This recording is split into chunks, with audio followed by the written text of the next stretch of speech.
ኑ በብርሃኑ ተመላለሱ ተመላለሱ ኑ በብርሃኑ ተመላለሱ። ስታስተምር ያልከው ነገር በጣም ሁልጊዜ አይምሮዬን ይይዘዋል።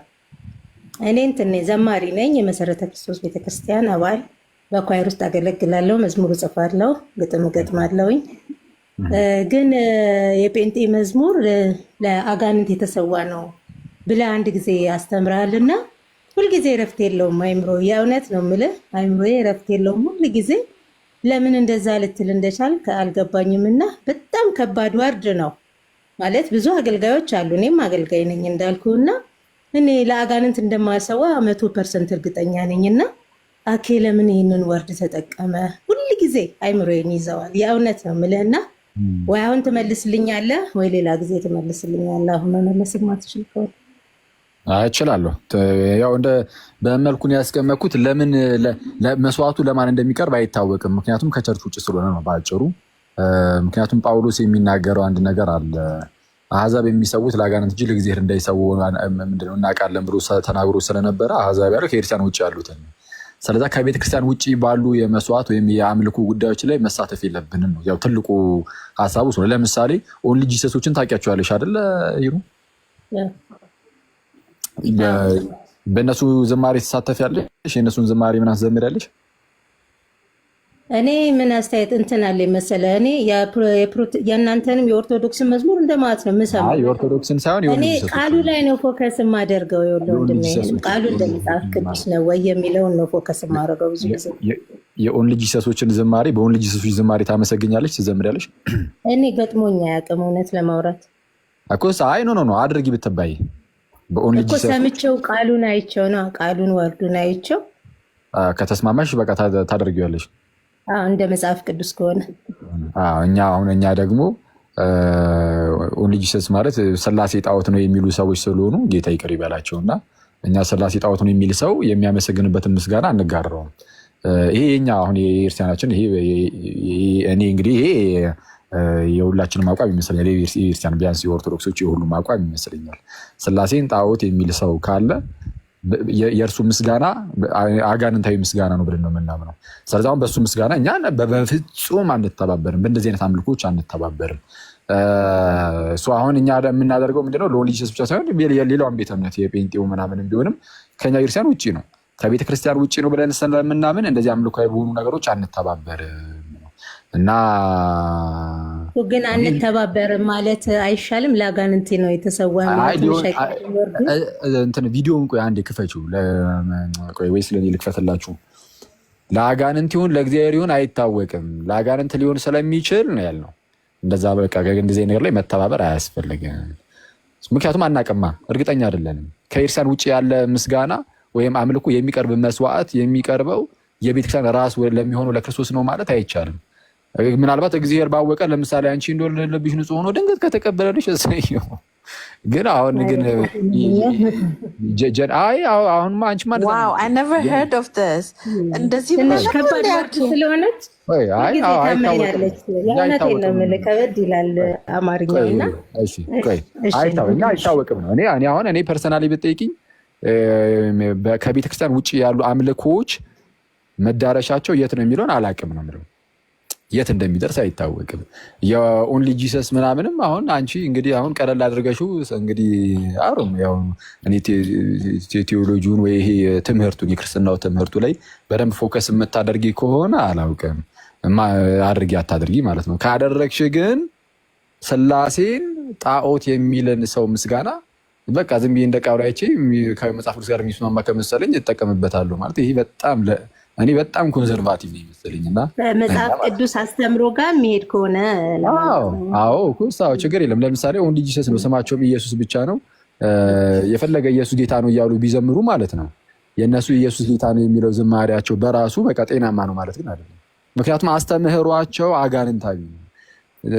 ምን እንትን ስላሴ ጣዖት ነው የሚለው ትምህርታቸው አጋንንታዊ እንደሆነ መቼስ ታውቂያለሽ ወይስ ይሄንን ለእናት ብዙ ችግር አላውቅም የለም። በጥልቀት ትምህርታቸውን የነሱ ነው አኬ እሷ እኮ አይ የምትጠይቅ ስለ ራሷ ነው። እኔ እኮ ስለ መሰረተ ራሷ ክርስቶስ ነው። ዘማሪ ነኝ እያለች ነው። እሷ ስለ ራሷ ነው። እኔ ደግሞ በምን አደረግኩ? ለአጋንንት ግን እንደማልሰዋ 100% እርግጠኛ ነኝ። አንቺማ ለምወደው ጌታ ነው ትክክል። አንቺማ በጠየቅሽ እንደዛ ነው የምትይኝ። ኦፍኮርስ ኦንሊ ጂሰሱን ቢጠየቅ እንደዛ ነው የሚለው። ካቶሊኩም ኦርቶዶክሱ እኔ አሁን ራሴን ወክዬ ነው የምጠይቅ። ትንሽ ከብዶኝ ነው አማርኛ ማለት ነው። አይዊሽ የማይከብድ ቃል ብጠቀም ደስ ይለኝ ነበረ።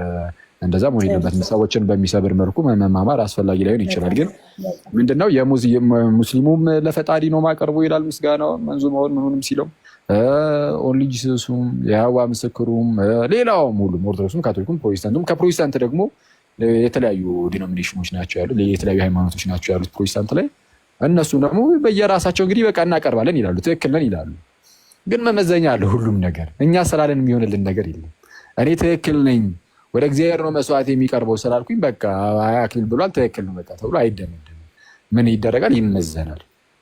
እና እግዚአብሔር ቢመዝነው አይሻልም ወይ ነው አኬ። እኔ እግዚአብሔር መዝኖ ይሄ ለእኔ በቃ አይደለም ቢለው እግዚአብሔር ቢመዝነው አይሻልም? ሰው እንዴት የሰውን አምልኮና መዝሙር ጀጅ ማድረግ ይችላል? እግዚአብሔር ይመዝነው ነው። እኛ እንድንመዝን እግዚአብሔር ዝም ብሎ ይመዝን ብሎ እንደዛ አይልማ። መጽሐፍ ቅዱስ እኮ እንደዛ አይደለም። እኛ ራሳችን እንድንመዝን ታዘናል። ስለ አንተ እኮ ጭፍልቅ አድርገን የጴንጤ መዝሙር ለአጋንንት የተሰዋ ነው ስትል ትንሽ አይከብድም? እኔ ስለከበደ አንተን ለመንቀፍ ብዬ ችግር የለም። ኖ እነቀፋለሁ። መነቀፍ ካለብኝ ምንም ችግር የለም። እንደ እንኳን እኔ ማንም እነቀፋለሁ። እኔማ ችግር የለም።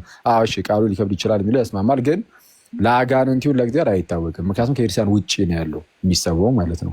የሚሰዋው መስዋዕት ከክርስቲያን ውጭ ከሆነ በቃ ለክርስቶስ ነው ብለን አናምንም ላይሆን ስለሚችል። ምክንያቱም ወደ ክርስቶስ የሚቀርበው መስዋዕት በአካል ውስጥ ነው። ክርስቶስ የክርስቲያን ራስ እንጂ ከክርስቲያን ውጭ ላለ ነገር ራስ አይሆንም። ይሄ የኛ እምነት ነው። እንግዲህ እምነቴን እንኳ አላመቻም። ስለዚህ ከአኬ አንተ የምታምነው ከኦርቶዶክስ ቤተክርስቲያን ውጭ ያለ መዝሙር ለእግዚአብሔር አይደለም ነው የምትለው? እኔ ከኦርቶዶክስ ምናምን አላልኩም። በአጭሩ ከሐዋርያት ጀምሮ የመጣ ህብረት ሆኖ ያ ህብረት ውስጥ ሐዋርያዊ የሆነ አስተምህሮ ካለ የትኛውም ይሁን እዛ ውስጥ ትክክለኛ አምልኮ ይኖራል። ግን ይህን ሁለቱን ግን ማሟላት አለበት። ያ ህብረት ግዴታ ከሐዋርያት ጀምሮ መምጣት አለበት። እዛ ህብረት ውስጥ ደግሞ ሐዋርያዊ የሆነ አስተምህሮ፣ ትክክለኛ የሆነ አስተምህሮ ደግሞ መኖር አለበት። አስተምህሮ የተዛባ ከሆነ አምልኮ የተዛባ ነው። ስለዚህ አሁን ይህንን ነገር የምር የሚያሟላ የኦርቶዶክስ ክርስቲያን ታሟላለች። ምንም የፈለገ ሰው መጥቶ እንትን ማለት ይችላል፣ መጠየቅ ይችላል። እነዚህን ሁለቱን በደንብ አድርገው የኦርቶዶክስ ክርስቲያን ታሟላለች። የኢስተርን ኦርቶዶክስ ካሟላ እሰየው፣ የካቶሊክ ካሟላ እሰየው። እነዚህ አሁን የጠቀስኳቸው በስሜንሽን ያደረግኳቸው የካቶሊኩ ምናምን የኦርቶዶክሱን የኢስተርኖች ምናምን ከሐዋርያት ጀምሮ የመጡ ስለሆኑ ምናልባት ካላቸው እሰየው። አሁን ለጊዜው እንዲህ ነው እንዲያ ነው አለንም። ግን ትልቁ ነገር ምንድን ነው? በቃ በቤተ ክርስቲያን ውስጥ እኔ ጽንሰ ሀሳቡ ቤተክርስቲያን የሚለው ላይ ጽንሰ ሀሳብ ላይ ነው እያረፍኩ ያለሁት። ይህቺ ቤተክርስቲያን ማናት ከተባለ በአጭሩ እንዳልኩት ከሐዋርያት ጀምሮ የመጣች መሆን አለባት። ጉባኤዋ አስተምህሯ ውስጡ ያለው አስተምህሮም ደግሞ ጤናማ መሆን አለበት። ስለዛ ያኔ ሚስጥራቷም ትክክል ይሆናል፣ አምልኳም ትክክል ይሆናል። ከዛ ውጭ ግን የተለያዩ ሴክቶች ከቤተክርስቲያን ውጭ ያሉ ሴክቶች ሲጀመር እንደዚህ የሚፈጠረው ራሱ ይሄ መከፋፈል የሚፈጠረው ራሱ በአጋንንት ነው። ቅዱስ ጳውሎስም ይናገራል ይህን ባይዝ ይሄ ምንድነው መለያየትን መከፋፈልን የሚያደርግ ሰው በቃ ከአጋንንት ነው። ስለዛ አጋንንት በተቻለው አቅም ሁሌ እንደዚህ አይነት ሴክቶችን ሊፈጠር ስለሚችል እዛ ውስጥ የሚፈጠረው አምልኮ በቃ የእግዚአብሔር ነው ማለት አይቻልም። ሲጀመር ሴክቶቹ በማን የተመሰረቱት ነው? አሁን ለምሳሌ ኦንሊ ጂሰስ ቤተ እምነት እኔ በጣም ነው ያስገረመኝ። አሁን ዘማሪት ማነው ይሩዳን የእነሱ ምስጋና ከመጽሐፍ ቅዱስ አንጻር አይቼ ይሄድበታለሁ ማለት በጣም ነው የሚያስደንቀው። ማለት እኔ አስተምሯቸውን አይቼ ነው አስተምሯቸውን ነገርኩሽ እኮ አስተምህሯቸውን ነግሬሽ። ለምሳሌ ስላሴን ጣዖት ነው ይላሉ። ጌታ ይቅር ይበላቸው። እንደሱ እንኳን አልቀበልም። አይ አሁን ነው አልቀበልም ያልሽው። ባይዜ ቅድም እንደዚህ ስለማላውቀው ነው አስተምረው ነው አይደለም፣ ስለማታውቂ ሳይሆን እኔ ቅድም ስጠይቅሽ የእንትን የስላሴን እንዲህ ብለው የሚናገሩ ናቸው። ለምሳሌ የእነሱን ዝማሬ ትጋሪያለሽ ወይ ስልሽ ያው ከመጽሐፍ ቅዱስ አንጻር አይቼ የተስማማ ነገር ካለ ችግር የለብኝም አለሽ። እንደዚህ ነው በዳልሽው ማለት ነግሬሽ እራሱ ማለት ነው። እንደዛ ከሆነ ችግር የለም በቃ ችግር አሁን ሀሳብሽን ከቀየርሽው ችግር የለም። ስለዛ አሁን ወደዚህ ከመጣሽ ደግሞ አንድ ነገር ልንገርሽ። አሁን አይ የእነሱን ዝማሬ አሁን እሺ እነሱ ኢየሱስ ጌታ ነው እያሉ ብቻ ቢዘምሩ በቃ ይህን ብቻ ሜንሽን ቢያደርጉ በዜማ ማለት ነው ከእነሱ ጋር የእነሱን ተጋርተሽ ትዘምሪያለሽ? ይላክ የእነሱን አስተምሮ አላውቅም ስላልኩ እኔ የራሴን ጥያቄ አሁን ከነገርኩሽ በኋላ አሁን እኔ እኮ ላስረዳሽ እኮ ነው ያልኩበትን ምክንያት እኮ ልነግርሽ ነው። ስላሴን ጣዖት የሚሉ ሰዎች ሴክቱ አሁን የዚህ ሴክት መስራች አጋንንት ነው ብለሽ ነው የምታስቢው ወይስ መንፈስ ቅዱስ ነው? እኔ አስተምሮን አላውቅም ብያለሁ። ኧረ ነገርኩሽ አስተምህሮን ስላሴን በቃ አልቀበልም። እንደዛ ከሆነ አይ ቆይ ማን ነው የሴክቱ ጀማሪ? ከጌታ ነው የሚሆነው ከእግዚአብሔር ነው የሚሆነው ወይስ ከአጋንንት ነው የሚሆነው ብለሽ ታስቢያለሽ? እኔ አላውቅም ስለነሱ ስለማለት አይ አንቺ አሁን እንደዚህ አይነት አስተሳሰብ ካለሽ አይሽ አሁን ላይ እናውራ ፕሮቴስታንት ላይ አሁን አንቺ እንደዚህ አይነት አስተሳሰብ ካለሽ የኔ ቃል በጣም ሊከብድሽ ይችላል። ስላሴን አጋንንት የሚል ሰውን ራሱ ማነው ይቅር ይበለን ባይዚ በጣም ይቅር ይበለን ደጋገምኩባችሁ። እኔ በደንብ ውስጣችሁ ሊገባ ቆይ አንዴ ስላሴን ጣዖት ነው የሚል ጣዖት ነው የሚልን አካል አረ ይሄ ነገር ይሄ አስተምሯቸው ይሄ ቤተ እምነቱ እንደ ቤተ እምነት ከአጋንንት ነውማ አይደለም ለማለት እንደዚህ የምትሆኚ ከሆነ እኔ በጣም ቦልድ ነኝ። አሁን እኔ አሁን ከአጋንንት ነው የምለው። አንቺ አሁን አላቅም እኮ አልሽኝ ዘማሪት። ለነሱ እኮ አላቅም ነው የምልህ ስለኛ ብቻ አውራልኝ ነው ስለነኩ አላቅም ማለሽ ከእግዚአብሔር ይሁን ከሰይጣን ከአጋንንት አላውቅም ማለሽ ይሄ ማለት ከእግዚአብሔርም ሊሆን ይችላል እያልሽኝ ነው። ስላሴ ጣዖት ነው የሚለው እና እኛ ደግሞ እንደዚህ እንትን አንልም። በትምህርት ቀልድ አናውቅም። ትምህርት ላይ ከጌታችን የተቀበልነው ትምህርት ላይ እንዲህ የሚያጠማዝዝ ካለ ቦልድ እንደዚህ ስትሬት ፎርዋርድ እንናገራለን። ከአጋንንት ነው የተረገመ ይሁን ብለን በግልጽ ነው የምንናገረው። ስለዚህ ያው መደምደሚያው ማለት ነው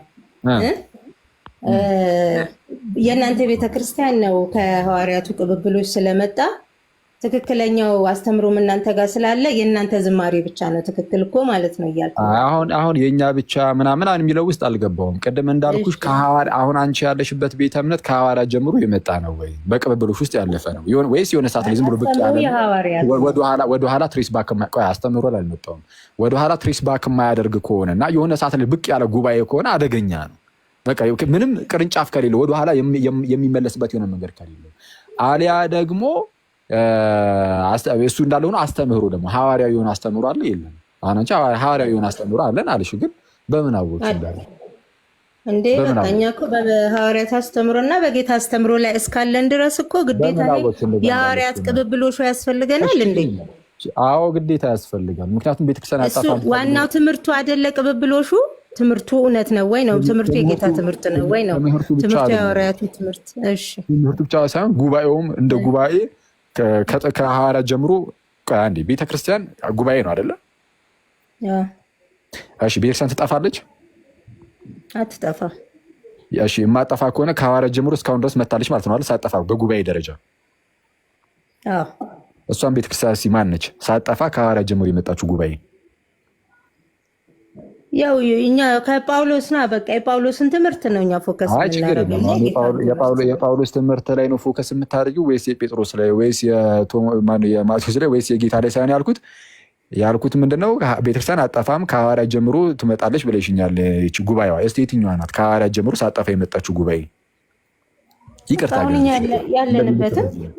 ያለንበትም እምነት ከሐዋርያት ጀምሮ የመጣ ነው ጉባኤው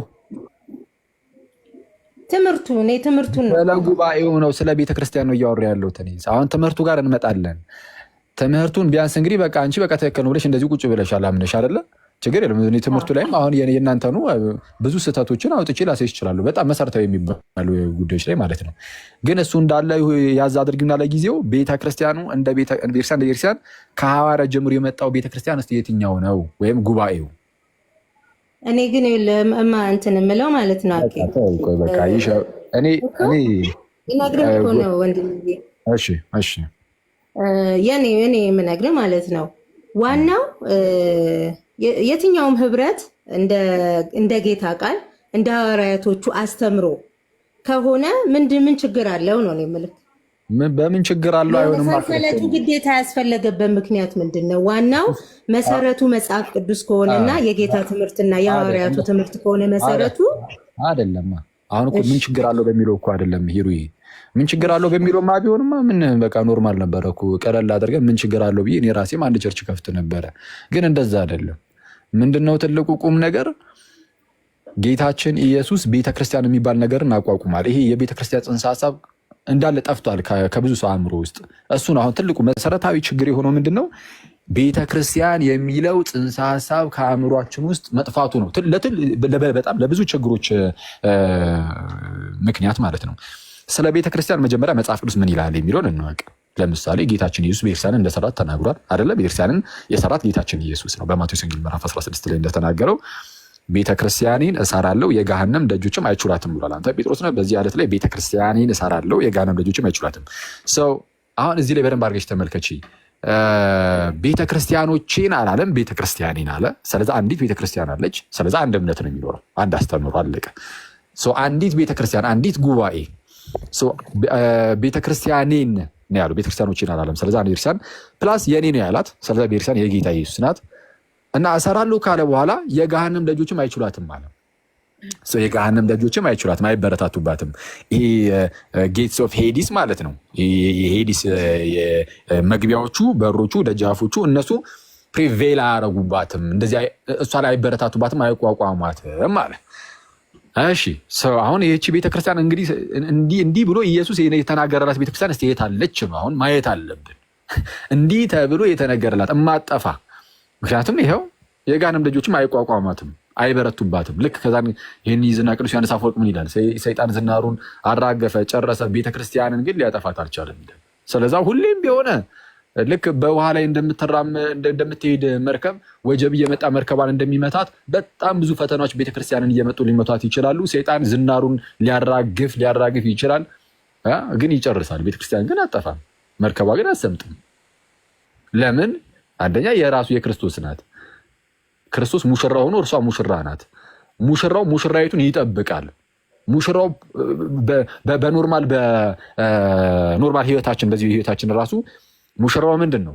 ፕሮቫይደር ነው አይደለ? ፕሮቫይደር ነው፣ ፕሮቴክተር ነው። ፕሮቴክት ያደርጋል፣ ሚስቱን ይጠብቃታል፣ ይመግባታል።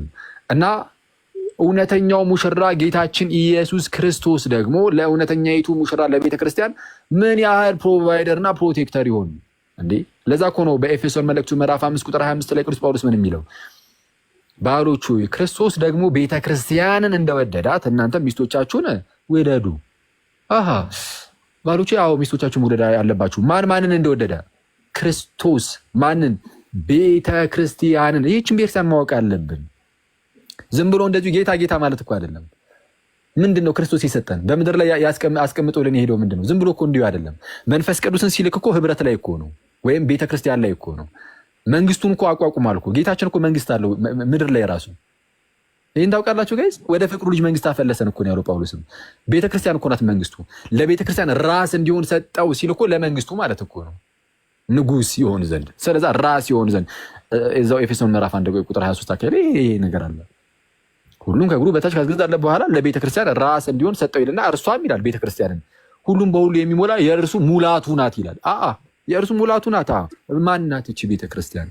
እዛው ኤፌሶን 5 ላይ ልመልሳችሁና ክርስቶስ ቤተክርስቲያን እንደወደዳት እናንተ ሚስቶቻችሁን ውደዱ ይልና ቀጠል አድርጎ እንዲህ ይላል። ቆይ ቃል በቃል አንብላችሁ። በጣም ይሄ ከሚገርም ነገር ነው የሚናገረው ቅዱስ ጳውሎስ እዚህ ላይ። ከዚህ ቀደም እንዳልኳችሁ ክቡር ጳውሎስ ስለ ክብርት ቤተክርስቲያን ትላለህ። ክቡር ጳውሎስ ስለ ክብርት ቤተክርስቲያን፣ ጳውሎስ ክቡር ነው። ስለ ክብርት ቤተክርስቲያን ደግሞ እንዲህ አለ። ከዛ በኋላ ቤተክርስቲያን ላይ ያለን ነገር መረዳት እንደው የተወሰነ እንኳን ከተሻሻለ ጌታ ረድቶን ማለት ነው። እንዲህ ይላል ኤፌሶን ምዕራፍ 5 ቁጥር 25 ላይ ባሮቼ ክርስቶስ ደግሞ ቤተክርስቲያንን እንደወደዳት ሚስቶቻችሁን ውደዱ፣ በውሃ መታጠብና ከቃሉ ጋር አንጽቶ እንዲቀድሳት ስለ እርሷ ራሱን አሳልፎ ሰጠ ይላል። ትክክል። ልክ በውሃ መታጠብና ከቃሉ ጋር አንጽቶ እንዲቀድሳት ስለ እርሷ ስለ ቤተክርስቲያን ራሱን አሳልፎ ሰጠ። እንዴ ራሱን ስለ ቤተክርስቲያን አሳልፎ ሰጠ ከተባለ እንግዲያውስ ቤተክርስቲያንን ማወቅ አለብን። ኦፍኮርስ ይህንና ቀጠል አድርጎ እድፈት ወይም የፊት መጨማደድ ወይም እንዲህ ያለ ነገር ሳይሆንባት ቤተክርስቲያንን እንዲህ የማይሆንባት ቤተክርስቲያን አለች እያለ ነው መጽሐፉ። ጋይስ ስሙ በደንብ። እድፈት ወይም የፊት መጨማደድ ወይም እንዲህ ያለ ነገር ሳይሆንባት ቅድስትና ያለ ነውር ትሆን ዘንድ ክብርት የሆነችን ቤተክርስቲያን ለራሱ እንዲያቀርብ ፈለገ። እርፈት እንዳይኖርባት አድርጓል ጌታችን። አይቷል ምን ያህል ፕሮቫይደር ምን ያህል ፕሮቴክተር እንደሆነ ለቤተክርስቲያኑ እድፈት የሌለባት እንድትሆን ያደርጋታል። የፊት መጨማደድ በምንድን ነው የሚመጣው? በእርጅና። ቤተክርስቲያን አታረጅም።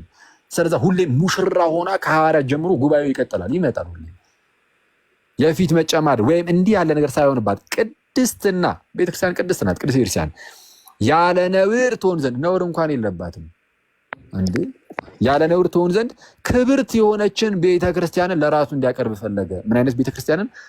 አሁን ክብርት ቤተክርስቲያንን እናሳዩ። የት አለች ክብርት ቤተክርስቲያን? አሁን አጠፋም ቤተክርስቲያን። ይኸው ምክንያቱም ጠባቂዋ ሙሽራዋ ነው። የጋንም ልጆች አይችሏትም ብሏል። እስከ ዓለም ፍጻሜ ከእናንተ ጋር ነኝ ብሎ ጌታ ኢየሱስ ቃል ገብቶልናል። መንፈስ ቅዱስንም ደግሞ ለዘላለም ከእናንተ ጋር ይሆን ዘንድ እልኳለሁ ብሏል። አሁን ይህቺ ከሐዋርያት ጀምሮ የመጣችው ጉባኤ የትኛዋ ናት የሚለውን ማወቅ አለብን። ካላወቅን ዝም ብለን የሆነ መጽሐፍ ብቻ ብድግ አድርገን አንድ መጽሐፍ ቅዱስ በቃ አንብቤ እዚህ ላይ እንደው የተረዳሁት ነገር አለ በቃ ከሐዋርያቱ ጋር ይስማማልኛል ዝም ብለሽ ብድግ ብለሽ እንደዛ እኮ አይቻልም። ለምሳሌ እናንተ ቤተክርስቲያን ውስጥ ጥምቀት አያድንም አይደለ? ብድግ ብለሽ አንብበሽ እንግዲህ አሁን የእናንተ ቤተክርስቲያን የሚኬሲ ነው የነበራልሽኝ የእናንተ በቃ አሁን እዛ የእምነት መግለጫችሁ ላይ እንደተቀመጠው አይ በቃ ከኃጢአት ስርየት በኋላ ነው ጥምቀት የሚመጣው፣ ከድህነት በኋላ ነው ጥምቀት የሚመጣው ነው የሚሉት። ስለዛ ምንድነው ጥምቀቱ ለድህነት አይደለም የሚለው። አሁን መጽሐፍ ቅዱስ እንደዛ ብሎ አስተምሮ መሰለሽ? አይደለም እኮ በቃ ቤተ እምነቱ በሰው ነው የተመሰረተው። ሰውየው ያ የመሰረተው ሰውዬ የተረዳው ጥምቀት እንደማያድን ነው። እሱ ነው በቃ እንደዛ ብሎ ሰጠ። አሁን ሁላችሁም እሱን ይዛችሁ ተቀመጣችሁ ማለት ነው። ቤተክርስቲያንን ግን የጀመረው የሆነ ግለሰብ አይደለም፣ ጌታ ኢየሱስ ነው። ስለዚህ እርሱ የሰጠን ትምህርት ነው የሚመጣው። የሆነ ቤተ እምነት በሰው ሲመሰረት ያ ሰው የሰጠውን ትምህርት ይዞ ይቀጥላል። ለምሳሌ በእናንተ ቤተ እምነት የሆነ ሰው ካስጀመረው ያንን ይዛ ሰው የትምህርት ይዛችሁ ትመጣላችሁ። በእስልምና መሐመድ ከሆነ የጀመረው የመሐመድን እምነት ይዘው ይቀጥላሉ። በሌሎችም ቤተ እምነቶች ልክ እንደዚሁ፣ በየአህዋ ምስክሮችም ልክ እንደዚሁ ወደኋላ መለስ ብለው ከአርዮስ ሊቀዱ ከቻሉ ነው እንጂ የተወሰነ ነገሮችን።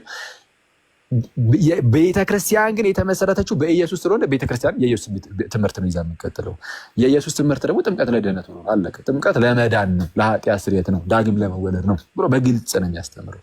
እና የአስተምህሩ ላይ ቢሆንም ጥያቄ ሳይኖር ቀርቶ ሳይሆን ግን ዋናው ነገር ግን እንትን ላይ ይሄ ጉባኤው ላይ እቺ ጉባኤዋ ቤተክርስቲያን ግን በቃ ይሄ ምንድነው እንትን ካልከው ላይ ተነስቼ ደግሞ ልጠይቃክ ማወቅ ስለምፈልግ ነው በደንብ። እሺ ለምሳሌ በክርስቶስ በማመን የዳኑና አዲስ ፍጥረት የሆኑ ሰዎች ተሰብስበው ቢያመልኩ ማንን ሰምተው አምነው? ማንን ሰምተው አምነው? ተመስክሮላቸው። ማን መስክሮላቸው? ማን መሰከረላቸው? ማን አጠመቃቸው? እንዴ ከዝንትና ስልጣን ያላቸው ናቸው የተሾሙ። ማን የሾማቸው? ይኸውልህ ለምሳሌ አንድ ህብረት አለ እንበል። እንደዚህ አሁን እንዳልኩ በክርስቶስ በማመን አዲስ ፍጥረት ሆኑ። እንዴት እንደተመሰረተ ገብቶኛል። አይዲያ ዝም ብለህ አድምጠኝ። ገብቶኛል ሀሳብህ ትንሽ ስማኝና ትይዘዋለህ ሀሳቤን። ለምሳሌ ተሰበሰቡ። ወይኔ በእግዚአብሔር ስም ይቅርታ፣ እኔ ነኝ ያደረኩሽ። የራሴን የዘጋው መስሎኝ ነው። ሂሩ እያወራሽ ከሆነ ሚዩት ሆነሻል። እኔ ነኝ፣ ይቅርታ አድርጊልኝ። ሂሩ እያወራሽ ከሆነ ሚዩቱን አንሺው። ይቅርታ፣ የራሴን ሚዩት ያደረኩ መስሎኝ ያንቺን አደረኩኝ። አይ እያወራሽ ከሆነ ሚዩቱን አንሺው። እሺ ይቅርታ፣ ችግር የለም። እና ያ ህብረት ነው ምልክ ያ ህብረት በመጽሐፍ ቅዱስ የሚያምን በሐዋርያቱና በጌታ ትምህርት ላይ የተመሰረተ ከሆነ አዲስ ፍጥረት ከሆኑ አምነው በጌታ ያ ስብስብ እኮ ቤተክርስቲያን ነው የሚባለው። እና ያ ቤተክርስቲያን አይባልም ወይ ነው ያ ስብስብ? ምክንያቱም ቤተክርስቲያን የምንለው የዳኑ ስብስቦችን ስለሆነ ማለት ነው። እሺ እኮስ ማንን አምነው ማን አሳመናቸው? ማን አጠመቃቸው? እነዛን ሰዎች ሲሰባሰቡ ከዚህ በፊት ስልጣን ያላቸው ማለት በቤተ ክርስቲያን የተሾሙ። እስቲ በአንቺ ቤተ እምነት እናድርግና እስቲ ለምሳሌ እኛ ያሉ ፓስተሮቻችን አሉ። ፓስተሩን ራሱን ማን አጠመቀው? እሱ ደግሞ ሌሎች ናቸው። እሱ ምን በእኛ መንገድ ነው የመጣው እያለ የት ድረስ ነው የሚሄደው እያለ መጀመሪያ መመስረቻው ድረስ ነው የሚሄደው እኮ አይደል? እሱማ አሁን ይኸውልሽ ያ ስብስቡ ራሱ ቤተክርስቲያን አይባልም ስላልሽኝ ገና ከጅምሮ ለምሳሌ የመካነ የት ነበር ያንቺ? መሰረተ ክርስቶስ ሶሪ የመሰረተ ክርስቶስ በቃ እሱ አማኞች ተሰባስበው እንደዚህ የጀመሩት ነው አልሽኝ። ከሆነ ማን አጠመቃቸው እነሱን ስልሽ ከእነሱ በፊት የነበሩ ፓስተር አልሽኝ። የለም ሲጀመር እነሱ ናቸው ጀማሪዎቹ። የሚኬሲ ጀማሪ እነሱ ስለሆኑ እነሱን ያሳመነ ያጠመቀ የለም።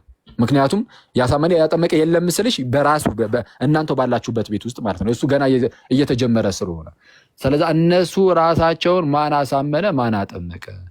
አሳምኖ ያጠመቃቸው አካል ካለ እነሱም ሊኖሩ የሚገባቸው በዛው ባሳመናቸውና ባጠመቃቸው ትምህርት እንጂ አፈንግጠው ከወጡ ከሱም ተለይተዋል፣ ተቆራርጠዋል።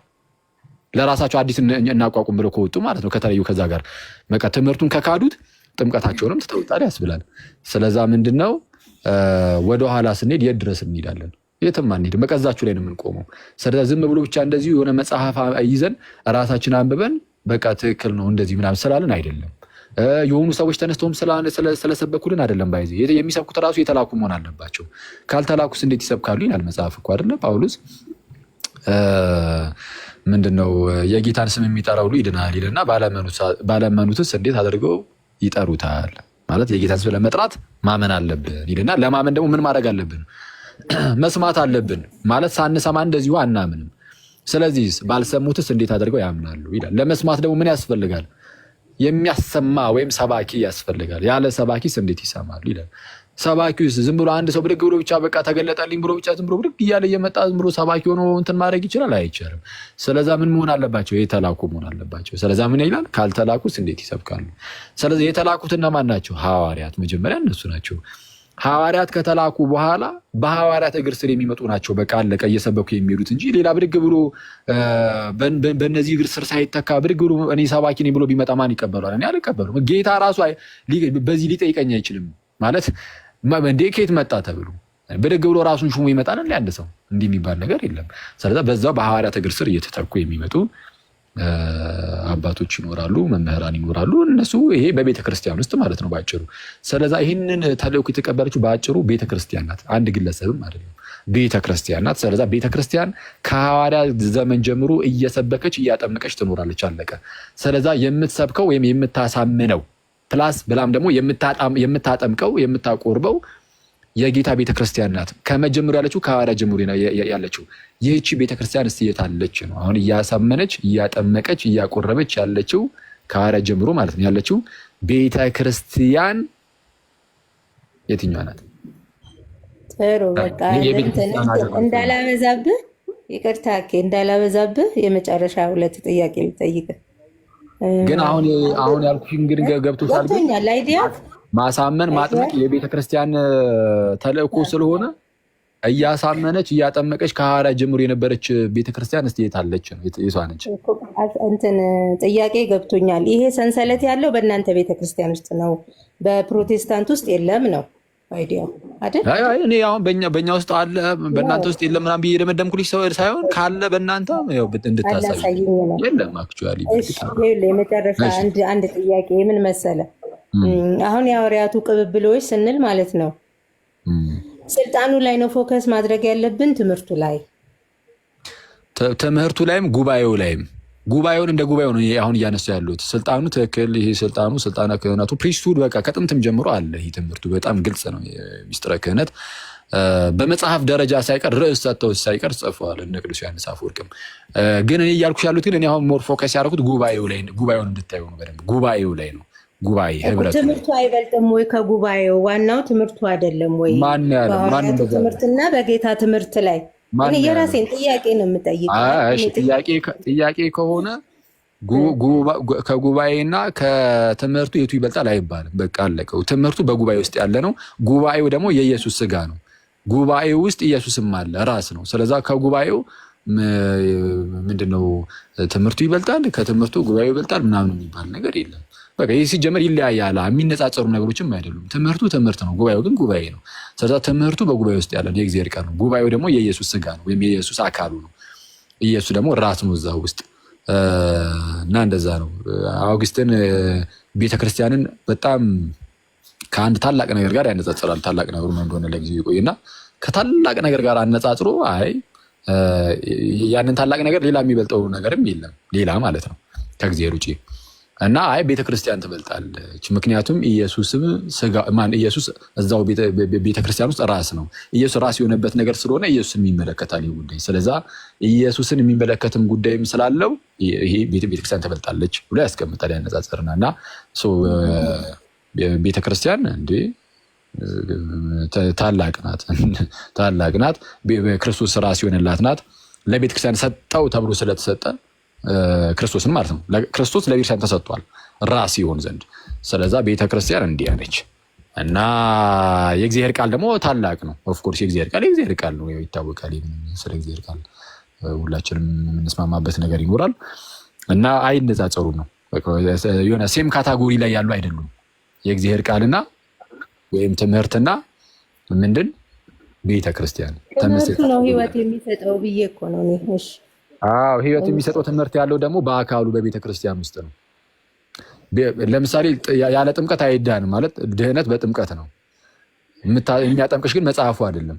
መጽሐፍ ቅዱስ ያጠምቃል ቤተክርስቲያናት ድህነቱን የምትቀበዩ ከየት እንደሆነ ኢቭን ራሱን አስተምህሮን ህይወት የሚገኝበትን አስተምህሮን የምትቀበዩ ከቤተክርስቲያን ውስጥ ነው። ጌታችን ኢየሱስ ሲመጣ የሚወስደውም ቤተክርስቲያንን ነው። መንግስቱ ናት። ባይብል ቃሉ ማግኘት አልችልም እንዴ? ባይብልን ብቻ ከቤተክርስቲያን ሳይሆን አሁን አንድ ሰው መጽሐፍ ቅዱስን ዝም ብሎ ቢያነብ መዳን አይችልም እንዴ? ግዴታ በቤተክርስቲያን ነው እንደሚዳን? ግዴታ በቤተክርስቲያን ነው። ከቤተክርስቲያን ውጭ መዳን አይቻልም። ያለ ቤተክርስቲያን እንዴት ያጠምቅሻል እንዴ መጽሐፍ ቅዱስ? ኦኬ ያው እኛ በጥምቀት እንትን ስለምንል ነው። ግን አንድ ሰው መጽሐፍ ቅዱስን ብቻ አምኖ አይደለም እንዴ? አይ እንደዛ የሚባል ትምህርት የለም። መጽሐፍ ቅዱስ ላይ እንደዚህ አይነት ነገር አግኝተሻል ወይስ እንደዚሁ በራስሽ ነው? መጽሐፍ ቅዱስ መጽሐፍ ቅዱስ የሚነበበው በመጀመሪያ ደረጃ በቤተ ክርስቲያን ነው። መጽሐፍ ቅዱስ የቤተ ክርስቲያን ነው። ለቤተ ክርስቲያን ነው የተሰጠው። ዝም ብሎ ራንደም የትኛውም ሰው ዝም ብሎ ለየትኛውም ሰው እንዲሰተናል የሆነ ሰው መጽሐፍ ቅዱስን እያነበበ ይዳን ተብሎ ዝም ብሎ የተበተነ እኮ አይደለም። መጽሐፍ ቅዱስ ሲጻፍ የተጠመቀው መጽሐፍ አንብቦ አይደለ እንደሄዳ ነው። ምን አልሽ? ግን ተጠመቀ አይሄድም ኢትዮጵያ ጀነራል ነበረ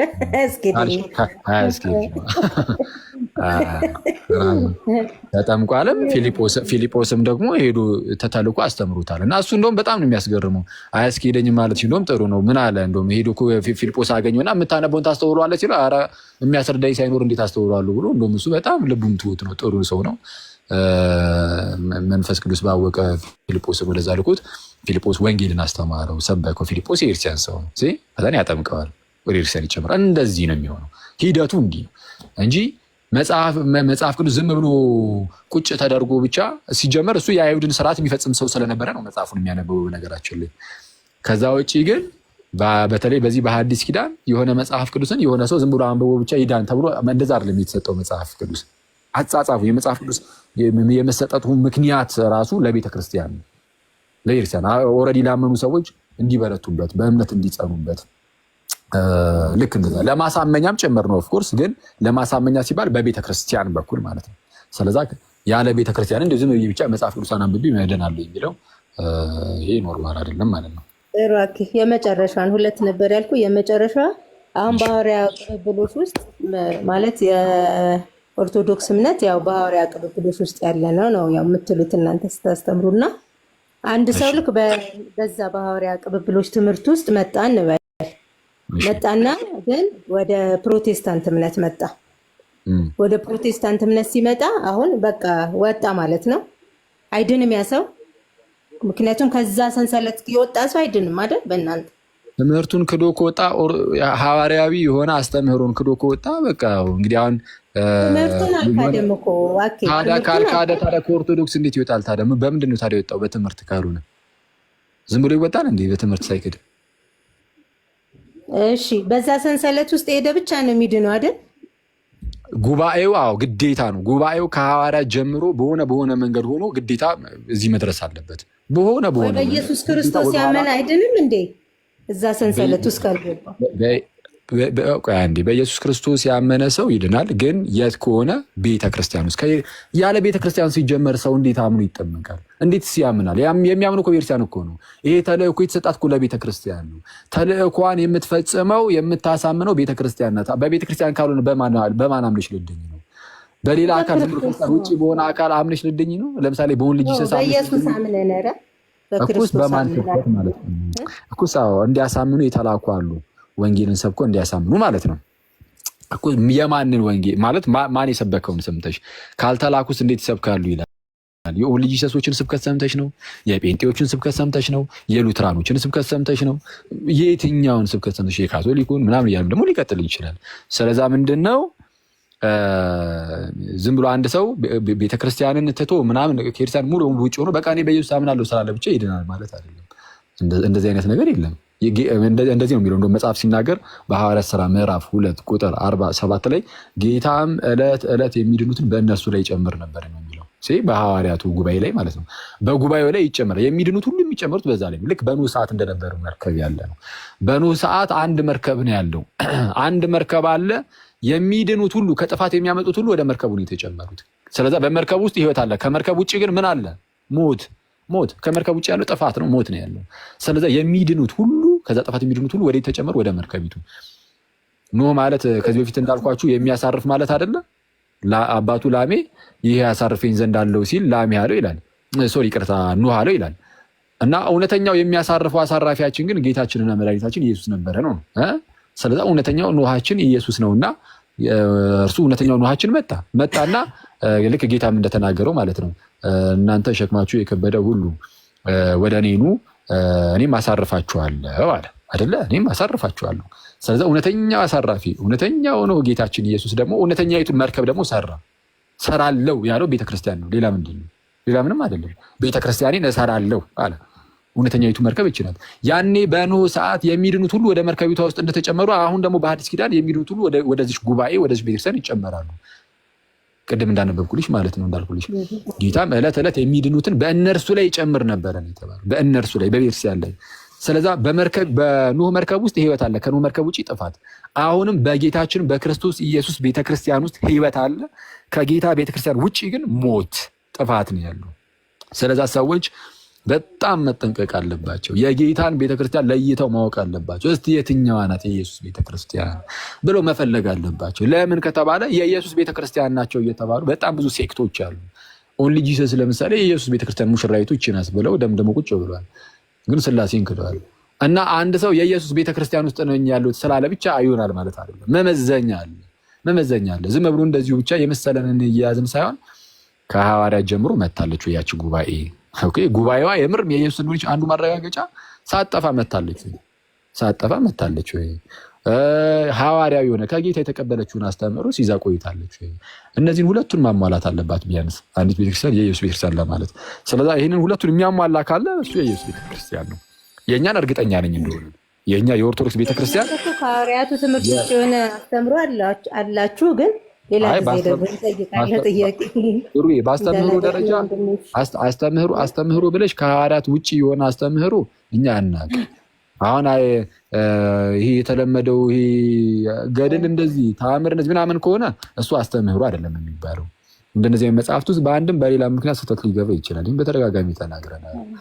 እኛ እያልን ያለ ነው አስተምህሮ ለድህነት እንደውም የማውቃቸው ከሐዋርያት ግን ሌላ ምንም የለም። እሺ ይቻላል፣ ግን ምንም የለም። ለድህነት የሆነ አስተምህሯችን ላይ ጥርት ያለ ነገር ነው። ከሐዋርያት ጋር የሚቃረን ተብሎ የሚሰጥ አይደለም አስተምህሯችን። ጥርት ያለ የሐዋርያቱን ትምህርት የሚከተል የምለው ፕሮቴስታንትን ነው። የትኛው ፕሮቴስታንት? ለምሳሌ ጥምቀት ያድናል የሚለው ነው ወይስ ጥምቀት አያድንም የሚለው? እንደ መጽሐፍ ቅዱሱ የሚያስተምር ማለት ነው እኮ። የትኛው ነው ጥምቀት ያድናል የሚለው ነው ወይስ ጥምቀት አያድንም የሚለው ነው እንደ መጽሐፍ ቅዱስ የሚያስተምረው ፕሮቴስታንት? እኔ እሱ ላይ ብዙ ማውራት አልፈልግም፣ የራሴን ስላለኝ። ስለዛ እኮስ ጥርት ያለ ትምህርት ፕሮቴስታንት ማለት ትምህርቱ ላይ ማውራት እኔ ደግሞ የራሴ ምልከታ አለኝ ስለ ትምህርት። ለዛ እኮስ ሂሩዬ ምን እያልኩሽ መሰለሽ፣ ጥርት ያለ ትምህርት ያለው ፕሮቴስታንት ውስጥ ነው ለማለት የፕሮቴስታንትን አስተምህሮ ዲፌንድ ለማድረግ መነሳት ይጠይቃል። ምክንያቱም በፕሮቴስታንት ውስጥ ሁለት ተቃራኒ ትምህርት ይሰጣል። ጥምቀት ያድናል እና ጥምቀት አያድንም የሚል ሁለቱ ተቃራኒ ነው። በተመሳሳይ ሰዓት ሁለቱም ትክክል ሊሆን አይችልም። ሁለቱም ከጌታ ሊሆን አይችልም። አስተምህሮ ማለት በተመሳሳይ ሰዓት ቅዱስ ቁርባን እውነተኛ የጌታ ስጋና ደግሞ ሪል ፕሬዘንስ አለ የሚሉ አሉ። አይ በፍጹም ይሄ ሜሞሪያል ብቻ ነው የሚሉ ደግሞ አሉ። ማለት መታሰብ የማሰቢያ አይነት ብቻ ነው እንጂ ምሳሌ ብቻ ነው እንጂ የራሱ የጌታ ስጋና ነው በፍጹም አይደለም። መካከለኛ ሆኖ ደግሞ መንፈሳዊ በሆነ መልኩ ደግሞ ክርስቶስ ይገኛል የሚሉ ደግሞ ይኖራሉ። ስለዚህ አሁን በተመሳሳይ ሰዓት እንደው ቢያንስ ሁለት ጽንፍ ላይ ያሉትን ላንሳልሽ እና እውነተኛ የጌታ ስጋና ደም ነው የሚለውም አይደለም የሚለውም በተመሳሳይ ሰዓት ሁለቱም ትክክል ሊሆን አይችልም። እኔ በትንሹ ነው ይሄንን ለምሳሌ ያነሳሁልሽ። ይሄ እነዚህ አስተምህሯዊ ጉዳዮች በጣም የድህነት ጉዳዮች ስለሆኑ እና የድህነት ጉዳይ ላይ ሳይቀር ምንም እንዲህ አይነት ልዩነቶች አሉ።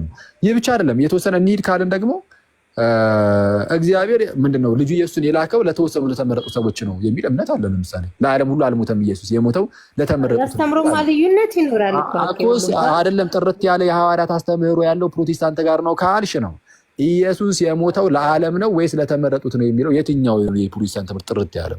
ሁለቱም በተመሳሳይ ትክክል ሊሆን አይችልም መቼስ። እግዚአብሔር አስቀድሞ ወስኗል የሚድኑትንና የማይድኑትን። ስለዛ ድህነታችን እኛ ስላላመንን ሳይሆን እግዚአብሔር ስለወሰነ ስላልወሰነ ነው የሚል አለ። የትኛው ነው? አንዳንዱ አይ እኛ ራሳችን ደግሞ አሜን ብለን መቀበል አለብን እንጂ ተወስኖብኝ አይደለም እኔ እንደው ተደምድሞብኝ አይደለም የምጠፋው የሚል አለ። አንዳንዱ ደግሞ አይ በቃ ወይ ደግሞ የምድነው ማለት ነው። አንዳንዱ ደግሞ እኔ ስላመንኩኝ ህብረት አደርጋለሁ የሚል አለ እና በአጭሩ ምንድነው ፕሮቴስታንቱ ሲጀመር ጥርት ያለ ትምህርት አለው ተብሎ አይነገርለትም። ለምን ከተባለ የተለያየ ነው፣ የተለያየ አስተምህሮ ነው ያለው። በኦርቶዶክስ ቤተክርስቲያን ውስጥ ግን ወጥ የሆነ ነገር አለ። በቃ አንድ አስተምህሮ። እኔ አሁን በአስተምህሮ ደረጃ ነው ያልኩት፣ የተለያዩ እይታዎችን ሳይሆን እነዚህ የድህነት ጉዳዮች ዶግማ፣ አስተምህሮ እንደዚህ አይነት ጉዳዮች ላይ ወጥ ነው። በቃ ከጌታ የተቀበልነውን ብቻ ዶግማ አድርገን እንቀጥላለን። ካቶሊክን አሁን አንዳንዴ የምንቃወመው ለምንድን ነው? ዶግማ ተደርጎ ያልተሰጣትንም ዶግማ አድርጋ ልትይዝ ትችላለች። ማለት አስተምህሮ ተደርጎ ያልተሰጣትን አስተምህሮ አድርጋ ልትይዝ ትችላለች። አስተምህሮ ተደርጎ አይያዝም። እንደ እይታ ከፈለጉ ከያዙት እኮ ያው ሰው ናቸውና እንደ እይታ ሊይዙት ይችሉ ይሆናል። ከእይታ አሳልፈው ግን በቃ ቀጥታ ከኢየሱስ የሆነ ዶግማ አድርገው እንዲህ የሚይዙት ከሆነ እሱን እንቃወማለን። ስለዚህ እኛ ዶግማ አድርገን የምንይዘው ቀጥታ ከኢየሱስ የተቀበልነው ዶግማ አድርገን የምንይዘው አለቀ። እሱ ዶግማችን ላይ ማንም ሰው ቢጠይቅ ማግኘት ይችላል መልሱ። እንደዛ ነው። ዩሪ አመሰግናለሁ። በጣም ነው ማለት እግዚአብሔር ይስጥልኝ። ሌላ ጊዜም እንግዲህ ካለኝ ጥያቄ እመጣለሁ። እሺ እግዚአብሔር ያክብርልኝ። እኔ በጣም ነው የማመሰግነው። ምናልባት በአነጋገሪ ደግሞ እቺ አጋንንት ምናምን የሚለው ካስከፋዎች አዝናለሁ፣ ሶሪ ምናምን አይዊሽ እኔ ማምነው ቀለል ያለ ቃል ብንጠቀም ምናምን የሰውን ውስጡን በሚሰብር መልኩ ሳይሆን ቀለል ያለ እያደረግን እየተነጋገርን ብንሄድ መልካም ነው ባይ ነኝ። እኔ እውነቱን ለመናገር እምነቴ ነው። ያው እንግዲህ እንደነገርኩሽ ነው፣ እንደዛ ነው። ግን እናንተን ደግሞ በሚጎዳ መልኩ መናገር እንደሌለብኝ ይሰማኛል።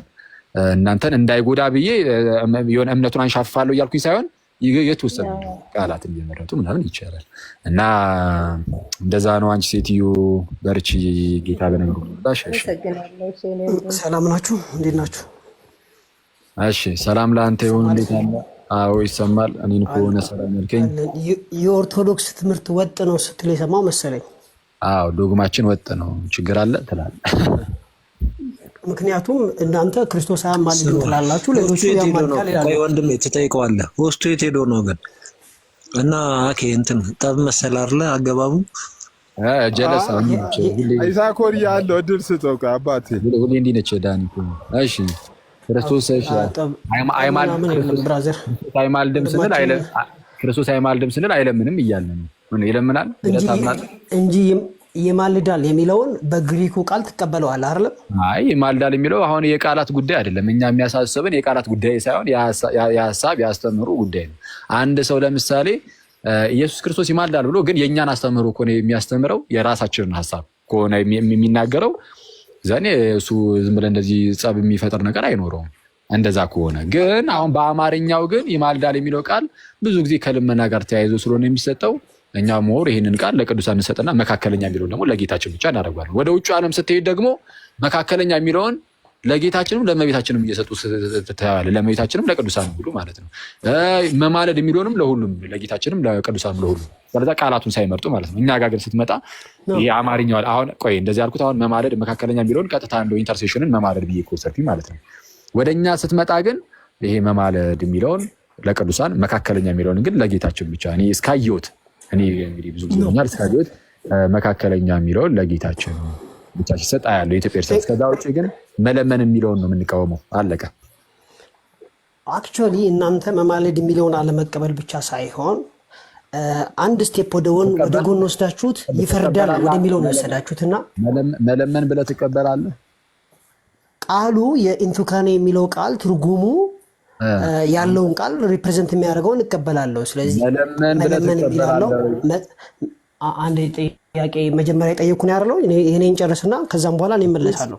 ስለዚህ እኔም ይፈርዳል ብላችሁ ቆይ አንዴ እንዲሁ አትጨቃጨቁ ዳኒ። አንተ አሁን ያልከኝን መለስኩልህ እኮ እኔ ይለምናል በሚለው ከሆነ ነው ማንስማማው። ከዛ ውጪ የቃላት መጠቀም ያለ መጠቀም ጉዳይ አይደለም እሱ የሚያስጨንቀን። ጳውሎስም ተጠቅሞታል። ጳውሎስን የሚናገረው አለ ቃሉን ዝም ብሎ ቃል የመጠቀም ጉዳይ ቢሆን አይደለም። ግን ቃሉን ሲጠቀም ግን አንድ ሰው ለምንድን የተጠቀመው የሚለውን ግን ማወቅ አለብን። የእኛ ፕሮቴስታንቶችን በጣም በሰፊው የሚተቃወምንበት ምክንያት ምንድን ነው? ኢየሱስ ይማልዳል ማርያም ሳትሆን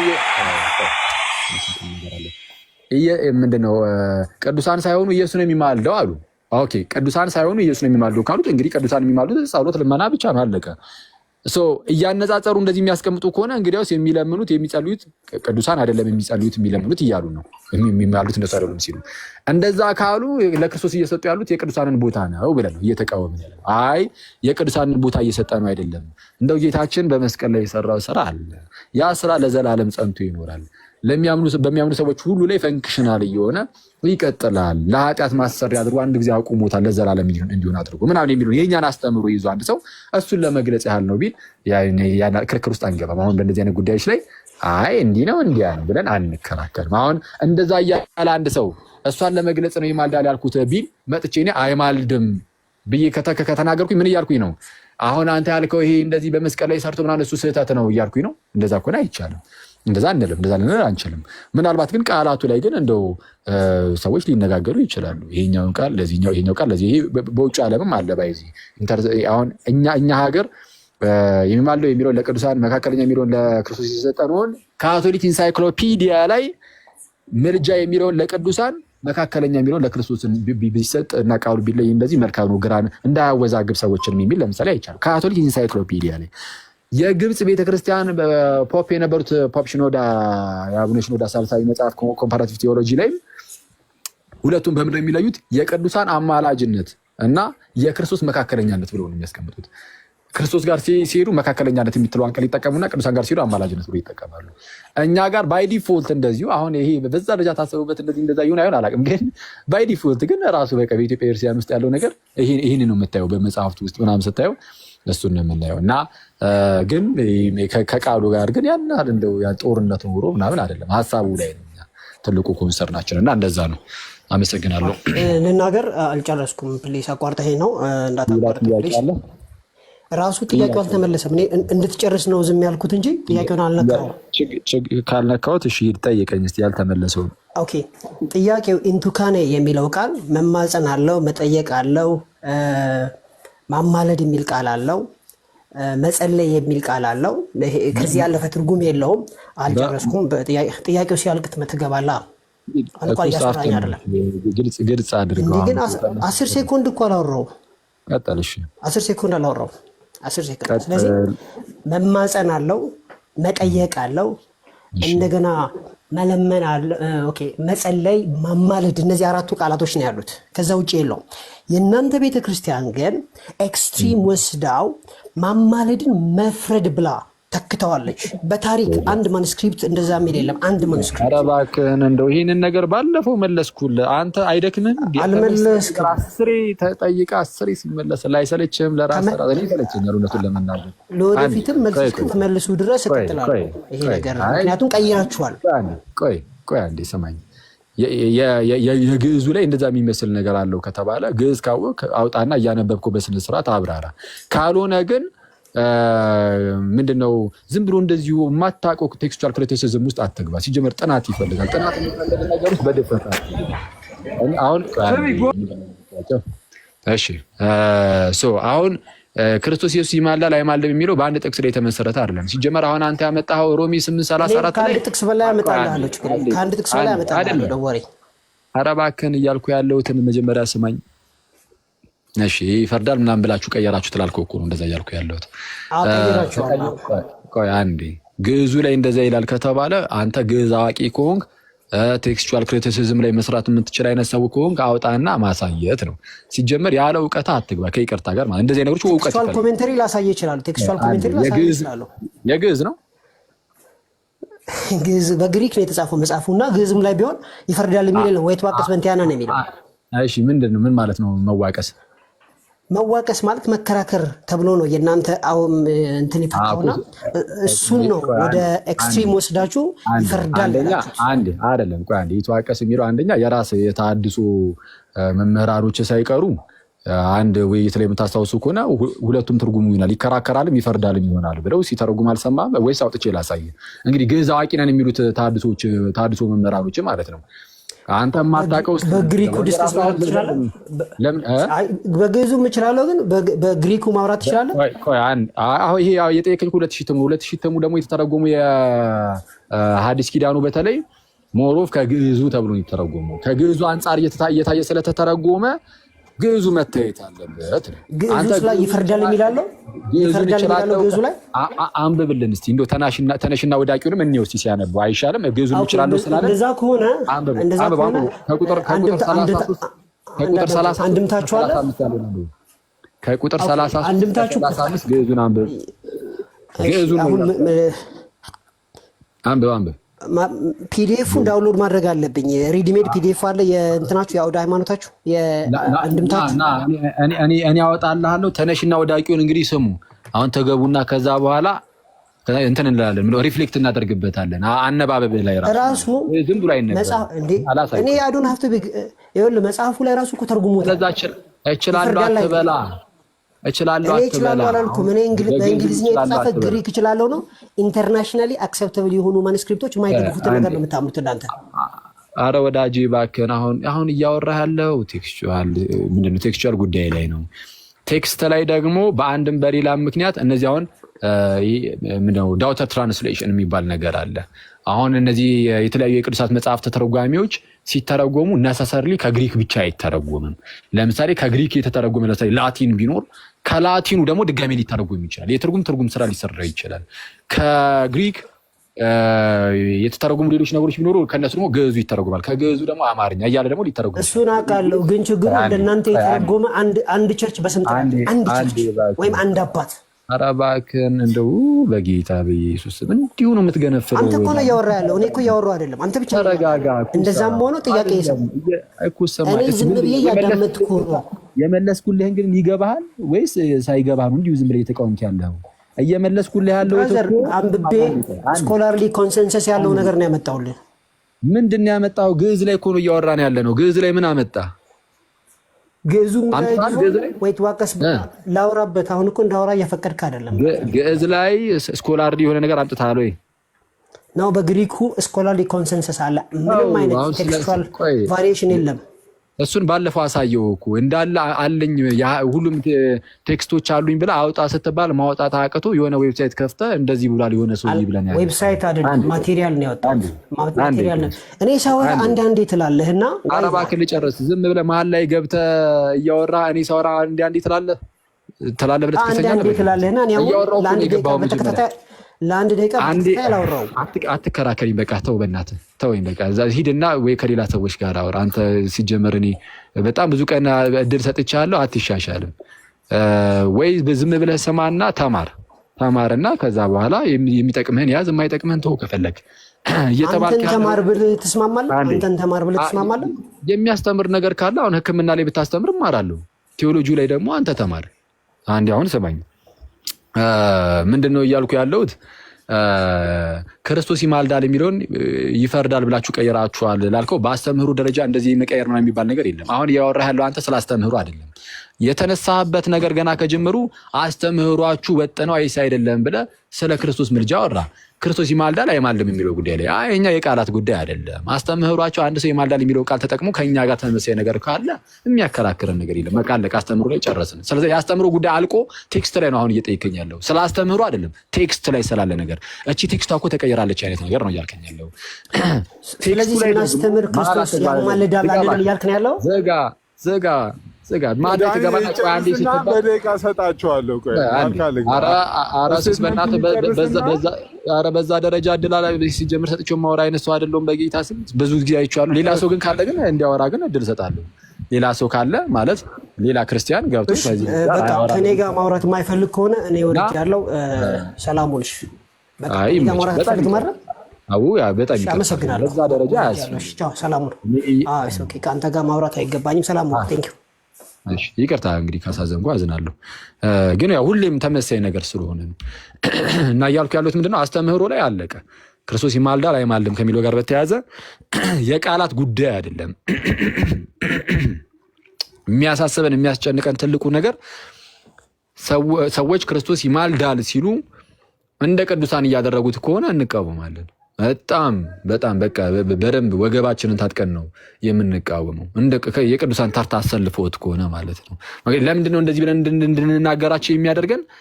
የሚማልደው ኢየሱስ ነው እንጂ ማርያም አይደለችም። የሚማልደው ኢየሱስ ነው እንጂ ቅዱሳን አይደለም አይደል የሚሉት። እንደዛ አሉ ማለት እንግዲህ ቅዱሳን ይማልዳሉ ሲባል ይጸልያሉ ይለምናሉ ነው፣ ሌላ ነገር የላቸውም። ስለዚህ የሚጸልዩት የሚለምኑት ቅዱሳን አይደሉም፣ ክርስቶስ ነው ካለ አንድ ሰው ክርስቶስን ማንጋራ አውርዶ ማንጋራ አስቀምጦ የቅዱሳን ምልጃ ላለመቀበል ሲባል አውርዶ ክርስቶስን ቅዱሳን ጋር ማስቀመጥ እንደዛ አይቻልም። አይ ክርስቶስ ይማልዳል ስል እንደው ጌታችን አንዴ የሰራው ስራ አለ መስቀል ላይ እሱ ለዘላለም ጸንቶ የሚኖር ስለሆነ ምናምን ብሎ የሚያብራራ ካለ ይሄ እንደዚህ አይነት የቃል ጉዳይ ላይ ሲሆን ያናል ወገባችንን ታጥቀን የምንከራከርበት አይኖርም። ይሄ ጉንጭ አልፋ ክርክር ይባላል። ከአንድ ዓመት ከሁለት ዓመት በፊት ሳይቀር ጽፌዋለሁ ቴሌግራም ላይ ሄዳችሁ ማየት ትችላላችሁ። ይሄ በቃ የእኛን አስተምህሮ እያስተማሩ ከሆነ ቃሏን የተጠቀሙት አስተምሯቸው የኛው ከሆነ በቃ እሱን ተወት አድርጎ ድህነት ላይ መሄድ ይቻላል። ጥምቀት ላይ፣ ቅዱስ ቁርባን ላይ፣ ሌሎች ጉዳዮች ስንት የሚነሱ ነገሮች አሉ እና እንደዛ ነው። ስለዚህ አሁን ዳኒ የጠየቀው ምንድነው አስተምህሮ ላይ አይደለም ቴክስት ላይ ደግሞ እንደው ቴክስቱ ላይ ግን እንዲህ የሚል ነገር አለ ነው። እንግዲህ ቴክስቱ ላይ ግዕዙ እንደዛ ነው የሚባለው አይደለ? ተሳስቶ ከሆነ ቴክስቱ ይታረማል። በነገራችን ላይ አይታረምም። የ2000 ተሙ ሮሜ ምዕራፍ 8 ቁጥር 34 ላይ ስለኛም የሚፈርደው የሚለው ስለኛ የሚፈርደው የሚለው ስህተት ነው ከተባለ ስህተት ከሆነ ይታረማል። አይታረምም እንዴ? መጽሐፉ ራሱን እኮ የመጀመሪያውን ፔጅ ከገለጽኩ እኮ እየታየ ከግዕዙ ጋር ታይቶ እኮ መታረም ካለበት ይታረማል ይላል መጽሐፉ ራሱ። ባይዚ የ2000 ተሙ መግቢያው ላይ ይታረማል እንዴ? ህትመት እኮ ነው። ህትመት አይታረምም እንዴ? ይታረማል። አንድ የፕሮቴስታንት መጽሐፍ እኮ ነበረ ዘ አደልትረስ ባይብል የሚባለው አይደል? ከዚህ በፊት ነግሬያችኋለሁ። የዘማዎች መጽሐፍ ነው የሚባለው ራሱ። ለምንድን ነው እንደዛ የተባለው? ዘጸአት ምዕራፍ 20 ላይ አትዘሙት ይላል አይደለ? you shall not commit adultery የሚለውን you shall not የሚለውን ናት የምትለው አጋጣሚ ሆኖ ሲያሳትሙት ወጣች ናት የምትለው ስለዛ you shall commit adultery ሆነ አስባል። ስለዛ you shall commit adultery ስላለ ዘሙት ተብሎ ወጣ። ስለዛ ይታረማል አይደለ? በቃ እንደዚህ አይነት የተለያዩ ስህተቶች ካሉ ማለት ነው ካለ የሚታረም ነው። ምንም እኛ እኮ ህትመትን ዲፌንድ ልናደርግ እኮ አይደለም የተጠራ ነው። ማይ ብራዘር አስተምህሯችንን መጠየቅ ያለበት ሰው ካለ ይጠይቀን እንጂ እኔ ህትመት አንተ ዲፌንድ የምታደርግለት ህትመት አለ እንዴ? ካለ ንገረን። የሰው ስራ እኮ ነው የህትመት ስራ እንዴ? አዲስ መደበኛ ትርጉምን ነው ዲፌንድ የምታደርግለት ወይስ ምሉ ህይወትን ወይስ የትኛውን? ዝም ብሎ ህትመት ላይ አይደለም እየታየ ስህተት የሚኖር ካለ እንደተባለው የግዕዙ ከግዕዙ በፊት ደግሞ ቀደም ብሎ ደግሞ ያለው ምኑ ነው ግሪኩ። ከግሪኩም ከምኑም እየታየ ስህተት ካለ ምን ይደረጋል? ይሄኛው ከዚህ አንፃር ኦኬ ይስተካከላል። አለቀ። በጣም ሲምፕል ነገር ነው እና እንደዛ ነው። ብዙ ሰዓት ወሰድን።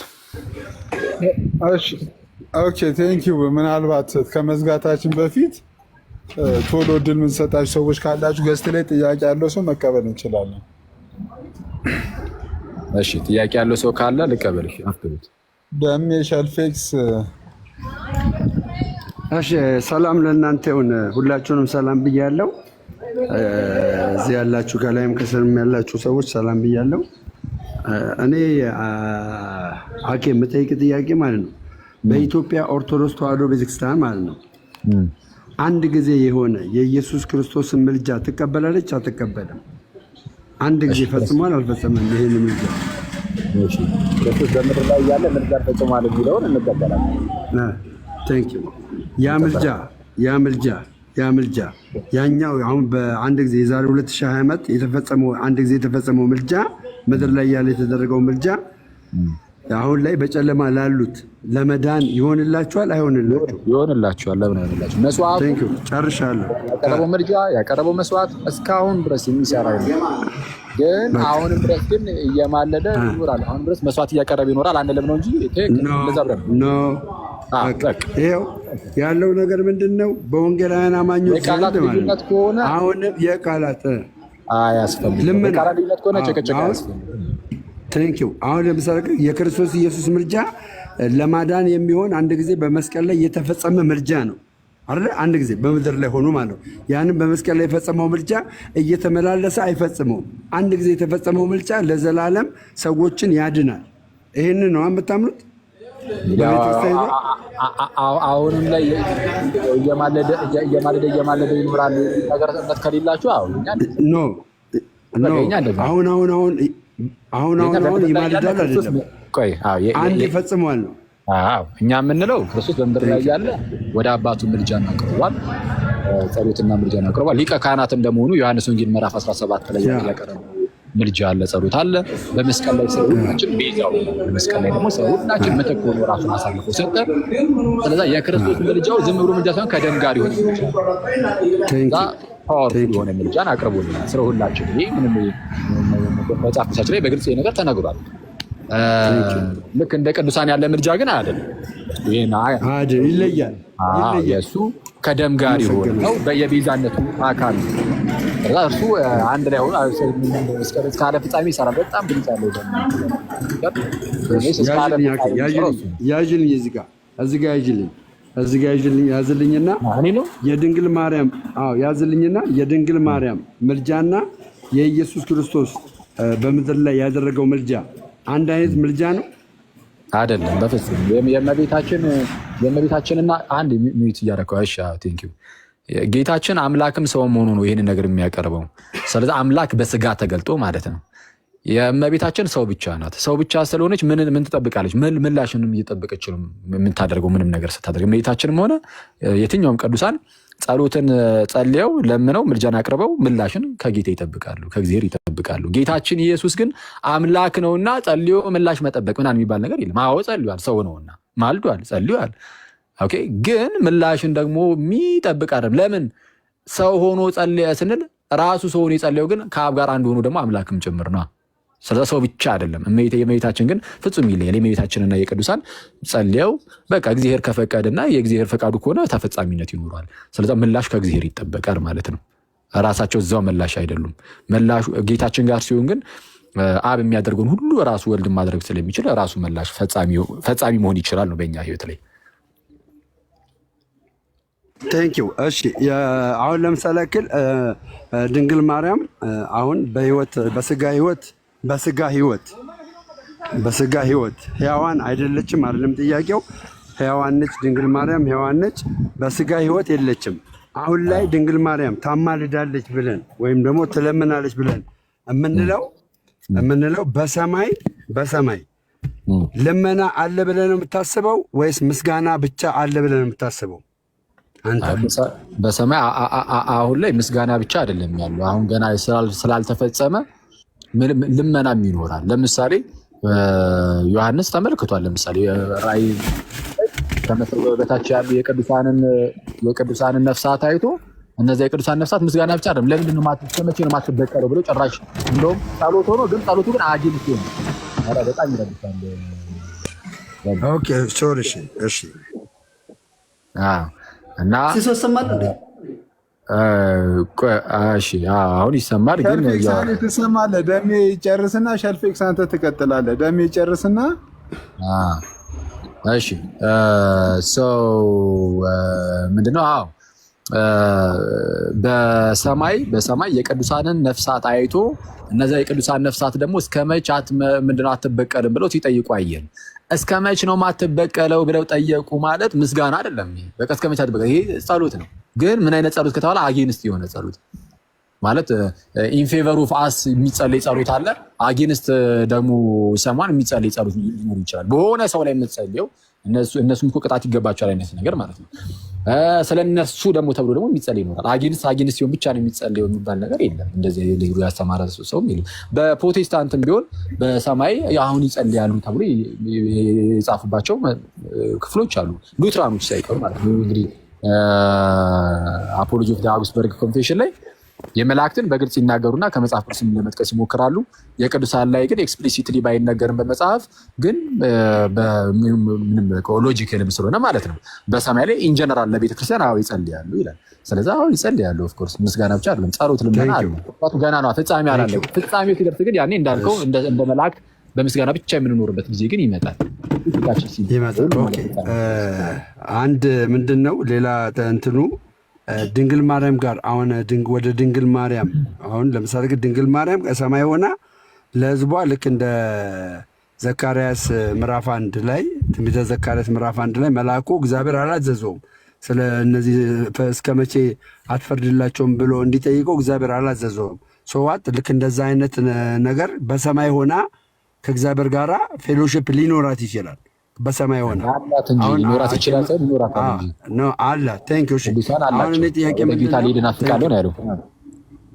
አሁን በሰማይ ያሉ ቅዱሳን ራሳቸው ልክ እንደ ዮሐንስ ራእይ ራሳቸው ከእግዚአብሔር ጋር ባላቸው ግንኙነት ይገናኙ ይሆናል። የኔን ጸሎት ማርያም ጸልያ አማልጅልኝ ብዬ ነግሬያት ሰምታኝ አማልጄልሃለሁ ብላኝ ትመልስልኛለች ወይስ ደግሞ ራሷ ናት ለህዝብ የምትጸልየው? ራሷ ብቻ ለህዝብ የምትጸልየው? ግልጽ ነው ጥያቄ? አዎ ይሄ ኢንቮኬሽን ላይ ነው። እሺ ለምሳሌ ወደ አብ ስትጸልይ አብ ጸሎትን ተቀብያለሁ እያለ እየመጣ ይነግርሃል ወይስ አንተ ያው ይቀበልኛል ብለህ በእምነት ውስጥ ነው የምታደርገው? ወይስ እየመጣ ራሱ መናገር ይጠበቅበታል አብ? ኦኬ በእምነት ነው የማደርገው። በክርስቶስ ኢየሱስ ጸልያለሁ፣ በእምነት እግዚአብሔር እንደሚቀበለኝ አምናለሁ፣ ያደርግልኛል ማለት ነው። አዎ ስለዚህ አሁን እመቤታችንም አዎ ጸሎትን ሰምቻለሁ እያለች መጣ መናገር አይጠበቅባትም። ግን ምንድነው አሁን የተጠየቀው ኢንቮኬሽን ነው። ምንድነው እንግዲህ ቅዱሳንን የመጠየቅ ነገር ማለት ነው። ቅዱሳንን መጠየቅ እኛ ይህንን እንግዲህ ከነገረ ቤተክርስቲያን አንጻር ነው የምናየው። ምንድነው እዚህ ያለውን ነገር ያውቃሉ አያውቁም ከሚለው መጀመር ነው የሚጠቅመው። እዚህ ያለውን ነገር ቅዱሳን ያውቃሉ ወይ? ያውቃሉ። ይኸው አሁን ቅድም የጠቀስኩልህ ራእይ 6 ላይ ራሱ ያሉት ሰዎች አውቀዋል። እስከ መቼ ነው የማትበቀሉ ብላ በቀል እንዳልደረሰ እኮ አይተው እኮ ነው አውቀው እኮ ነው እዛ ሆነው እዚህ የተፈጠረውን ነገር አውቀዋል። ስለዚህ አሁን ቅዱሳኑ እኛ ጋር ያለውን ነገር አያውቁም ወይ? ለምን ነው የማያውቁት? ያውቃሉ። ኦፍኮርስ ግን የሚያውቁት ግን እንዴት ነው ከተባለ ይሄ የእግዚአብሔር አሰራር ነው። አሁን እኛ ሁሉን ነገር አንተነትንም። በኦርቶዶክሳዊ እንግዲህ መረዳታችን ውስጥ እያንዳንዷን ነገር በዚህ መልኩ ብለን አናብራራም። ግን ከጠቀመ ግን እንደው በምሳሌ ለማስቀመጥ ያህል ልክ እጅ አይንን የሚያግዘው እንዴት ነው ማለት አይንህ ለምሳሌ የሆነ ከታመመ እና የእጅህ እርዳታ ካስፈለገው እጅ ይህንን ነገር ሴንስ አድርጎ የሚመጣው በነርቨስ ሲስተም ነው ምናምን ይሉን የለ እና ሁላችንም ብልቶች ነን። አንዳንዶቻችን አይን አንዳንዶቻችን እጅ እና የቅዱሳን ነገር ለእኛ የሚያስፈልገን ከሆነ ቅዱሳኑ በምን አውቀው እርዳታቸውን ሊለግሱን ይችላሉ ከተባለ በነርቨስ ራስ በሆነው በጌታችን በክርስቶስ ኢየሱስ ማለት ነው። ጌታችን ኢየሱስ ይህንን እንዲያውቁት በቃ ግልጥ ያደርግላቸዋል ብዬ አስባለሁ። እኔ በዚህ መልኩ ነው የሚገልጸው። ግን በምን መልኩ የሚለውን ግን እያንዳንዱ ነገር ግን አናብራራም። ዋናው ነገር እኛ ቤተክርስቲያን በላይ በሰማይ ይሄ ምንድነው ሩጫቸውን የጨረሱ ቅዱሳንና ሩጫ ላይ ያለን የኛ የክርስቲያኖች ህብረት እንደሆነች ስለምናምን ህብረታችን ደግሞ በምን ደረጃ ነው ከተባለ በአይን በአፍንጫ በጆሮ ያህል በዛ ደረጃ ነው የተገለጸው ራሱ ህብረቱ ሲነገር። ስለዚህ በዚህ ደረጃ ቅርቦቼ ናቸው። ጳውሎስ ለእኔ በዚህ ደረጃ ቅርቤ ነው። ቅድስት ድንግል በዚህ ደረጃ ቅርቤ ናት። ጌታ ኢየሱስ ደግሞ የዚህ የአካሉ ማለትም የክርስቲያን ራስ ነው ስለተባለ በዚህ ደረጃ ቅርባችን ነው። ስለዚህ አንድ መንግስት ውስጥ አንድ መንደር ውስጥ ያለን ነው ብለን የምናምነው በመንፈሳዊ ማለት ነው። አሁን ስናየው ነው ነገሩን ስናየው በስጋ እኔ እዚህ ነኝ፣ ቅድስት ድንግል ደግሞ እንደው የቱን እስቲ በጣም ሩቅ ነች፣ እነ ጳውሎስ ሌሎችም ቅዱሳን አባቶቻችን እናቶቻችን በጣም ሩቅ ናቸው ምናምን የሚል ሐሳብ ይሄ በስጋ ስለምናስበው ነው። በመንፈሳዊው አስተሳሰብ ግን አንድ መንደር ውስጥ ነው ያለ ነው። በመንፈሳዊው አስተሳሰብ አንድ መንደር ውስጥ ነው ያለው። ልክ ዕብራውያን ምዕራፍ 12 ላይ እንደሚናገረው ወደ ሕያው እግዚአብሔር ከተማ ደርሳችኋል እንዳለው ሁሉም ወደ ተሰበሰቡበት ወደ እግዚአብሔር እዛ ውስጥ ያሉት እና በዛ ደረጃ ቅርቤ ናቸው ነው። ቴንክ ዩ። እኔ አሁን በክርስቶስ ነው ማለት ነው። እኔ አሁን ማለት ነው እኔ አሁን ባለኝ መረዳት የኢትዮጵያ ኦርቶዶክስ ተዋሕዶ ቤተክርስቲያን አልዳነችም አለም ድናለች እላለሁ። የዘላለም ሕይወት አላት እላለሁ። አንተ እኛን የዘላለም ሕይወት አላችሁ ትለናለህ ወይ ደግሞ እንደሌለን የምትነግረን ነገር አለ? እሺ አሁን ይሄ ጥያቄ ምን ጠቅሞ እንደምትጠይቀኝ አላውቅም። ከማን ጋር ከሲስ ጋር ታደባድብ ነው? እኔ ማንም ሰው አይገባም። እኔ እድሉ የሰጠኝ ለኔ ነው። ማንም ሰው አይገባም። ከኔ ጋር ነው። ኧረ ስቀልድ ነው። ሲሶ ባለፈው ሲሄድብን አልነበር እንዴ?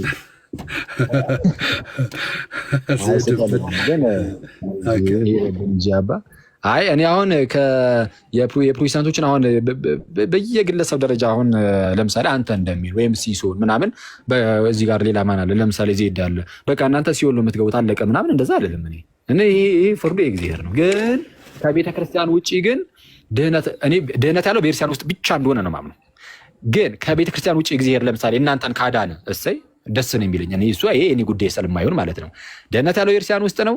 እግዚአብሔር ግን ድህነት ያለው ቤተክርስቲያን ውስጥ ነው። እግዚአብሔር ግን ከዚህ ውጭ በሆነ መልኩ ሰዎችን የማዳን ፈቃድ ካለው እሰየው። ለምሳሌ ወንጌል ያልሰሙ ጭራሽ እኮ አሉ። ወንጌል ያልሰሙ ሰዎች በምንድን ነው የሚዳኙት? አናቅም። በእምነት ምናምን አትለኝም። ምክንያቱም ገና ከጅምሩ እንዲያምኑ ወንጌል መስማት አለባቸው። ወንጌል ደግሞ አልሰሙም። ወንጌል አልደረሳቸውም። ካልደረሳቸው እግዚአብሔር እነሱን በሌላ መንገድ ነው ሊዳኝ የሚችለው። ስለዛ ከቤተክርስቲያን ውጭ ናቸው። ግን እግዚአብሔር ሊያድናቸው ይችል ይሆናል። የተለያዩ ህፃናትን እግዚአብሔር ሊያድን ይችላል። አናቅም። እናንተን እግዚአብሔር ሊቀበላችሁ ይችላል። እንግዲህ ይቀበላችሁ ይሆናል። አናቅም። ግን ወንጌልን ግን በስነስርዓት ሰምታችሁ ከክርስቶስ የተሰጠውን አስተምሩ ሰምታችሁ እምቢ ብላችሁ ከተቃወማችሁ ግን ድህነትን አታገኙም። የክርስቶስን ወንጌል ሰምቶ አንተ እምቢ ካለ ለምሳሌ ይቅርታ በክርስቶስ ኢየሱስ በዘላለም ድህነት ውስጥ አምናለሁ፣ የዘላለም ሕይወት ይሰጠኛል እላለሁ። ከድንግል ማርያም እንደተወለደ አምናለሁ፣ በትሪኒቲ አምናለሁ። በቃ አንተ የምንጠይቀኝ ጥያቄ እንዳለ እቀበላለሁ። እኔ አዳምክም ትለኛለህ። ከተቀበልክ ወደ ቤተ ክርስቲያን መተህ ተጨመር ነው አምል። አሁን እኔ የሚጠይቀን ሁሉ እቀበላለሁ ካልክ ድህነት እርግጠኛ እንደትሆን አንተ የክርስቶስ ኢየሱስ አካል ውስጥ መጥቶ መጨመር አስፈላጊ ነው። እሺ የክርስቶስ ኢየሱስ አካል ቤተክርስቲያን፣ ለምሳሌ ቤተክርስቲያን ስፔሲፊክ ተደርጎ ስም አልጠቀሰም መጽሐፍ ቅዱስ አይደል እንዴ? ስም አልተጠቀሰም። ግን መገለጫዎች ግን አላት። ገባ? ይኸው መገለጫዎቹን አደረግኩ እኮ ፕራክቲስ እኮ ይኸው አለኝ። መገለጫዎቹ እንዳለ የቤተክርስቲያን መገለጫ በእኔ ላይ ሀፕን አድርጓል፣ በእኔ ላይ ሆኖ። ለምሳሌ እንደማጠፋ መጽሐፍ ቅዱስ ይናገራሉ። ለምሳሌ ያልጠፋችሁ ቤተክርስቲያን ውስጥ ነው ያለው። ኦኬ አሁን እኔ ያልጠፋችሁ ቤተክርስቲያን ውስጥ እንደሌለው የምነግርህ ያመንኩትን አምኜ የምቀጥለውን እንቅስቃሴ አይተህ ደምሮ እኮ ቤተክርስቲያን ውስጥ ነው ያለው ልትል ትችላለህ። አለበለዚያ ደግሞ የጠፋችሁ ቤተክርስቲያን ላይ ከሆንክ ያለሁት ይኸውልህ አኬ የጠፋችሁ ቤተክርስቲያን ውስጥ ካለው የክርስቶስ ኢየሱስን አዳኝነት አልቀበልም፣ የኢየሱስ ጌትነትን አልቀበልም፣ የኢየሱስ አምላክነትን አልቀበልም። እሱማ ኦንሊ ጂሰሶችም እኮ ኢየሱስ ጌታ ነው ይላሉ። ግን በስላሴ አያምኑማ። በስላሴ አያምኑማ እኮ የስተት ትምህርት ነው። አሁን እነሱ የማያምኑት ነገር አለ፣ የስተት ትምህርት ነው እንዳልከው። አንተም ደግሞ የማታምነው የስተት ትምህርት ይኖራል። ለምሳሌ ጥምቀት ያድናል ብለህ ታምናለህ? አምናለሁ። ጥምቀት ያድናል ብለህ ስለዛ እሺ፣ አሁን አያድንም የሚለው ሰው ስህተት ውስጥ ነው አይደለም? አሁን አንድ ለምሳሌ ክል ጥምቀት ያድናል ብዬ እኔ እንዳምን አጠገቤ ያለችው የሉትራን ወይም ደግሞ የመካነ ኢየሱስ ቤተክርስቲያን ታምናለች በዚህ ጥምቀት ጥምቀት አያድንም፣ ምንም አይጠቅመኝም፣ ምንም አያደርግም። አምኜ ብቻ አያድንም የሚለው ብቻ አያድንም። ጥምቀት ለድህነት አይደለም። ይሄ ለድህነት አይደለም ብሎ አለመጠመቅ ከተጠመቀ አያድንም ብሎ ከተጠመቀማ አዳኝነቱን ተቀብሏል እኮ ከተጠመቀ አዳኝነቱን ተቀብሏል። አይደለም አያድንም ብሎ ከተጠመቀ አያድንም ብሎ ለድህነት ሳይሆን አይሆንም። አምኖ ነው የሚጠመቀው፣ አምኖ ነው የሚጠመቀው። እሺ ካልሆነ ስህተት ውስጥ ነው ማለት ነው። ሳያምን መጠመቅ አይችልም። ሳያምን መጠመቅ አይችልም። አምኖ ግን ነው የሚጠመቀው። እሱ አይደለም ጥያቄ፣ ችግር የለም። አምኖ ነው መጠመቅ ያለበት አይደለም ሳይሆን ለድህነት ነው ብሎ አምኖ ነው መጠመቅ ያለበት ወይስ ለድህነት ነው ብሎ ባያምን ችግር የለም ሲጠመቅ። በቃ ቴንኪው ለድነት ብሎ አሁን ለምሳሌ ጥምቀትን ለድነት ብሎ አምኖ ካልተጠመቀ ይሄ ሰው አይድንም። አምኖ ካልተጠመቀ ለድነት ብሎ አልጠመቅም ቢል ይኸውልህ ስማኝ አንዴ ስለዛ በኢትዮጵያ ውስጥ ያለው ጴንጤ ሁሉ ገና አልዳንም ማለት ነው። ምክንያቱም ለድህነት ድኗል። ለድህነት ነው አይሉም። ለድህነት ነው አይሉም። ይኸውልህ አኬ ሰምተኛል። ይኸውልህ አሁን የጌታችን የመድኃኒታችን የኢየሱስ ክርስቶስ ትእዛዝ ነው። ስልጣን ተቀብሎ ነው አለ ይህንን የሰጠለኛ አይደል? ይህንን ትእዛዝ አላምንበትም ብሎ የተጠመቀ ሰው ሻወር ነው ይወሰደው። አላምንም ብሎ የተጠመቀ ሰው ሻወር ነው። ለድህነት ነው ብሎ አቆያል። ለድህነት ነው ብሎ ማመን አለበት የለበትም እኮ ገባኝ እኮ። ለድህነት ነው ብሎ እኮ ስላመነ ነው የተጠመቀው አይደል? እሺ ለድህነት ነው ብሎ ካላመነስ፣ ለድህነት ነው ብሎ ሳያምን ቢጠመቅስ ይድናል? ይጠየቃል። ለድህነት ነው ብሎ ሳያምን ቢጠመቅ እኮ ይጠየቃል። አይድንም።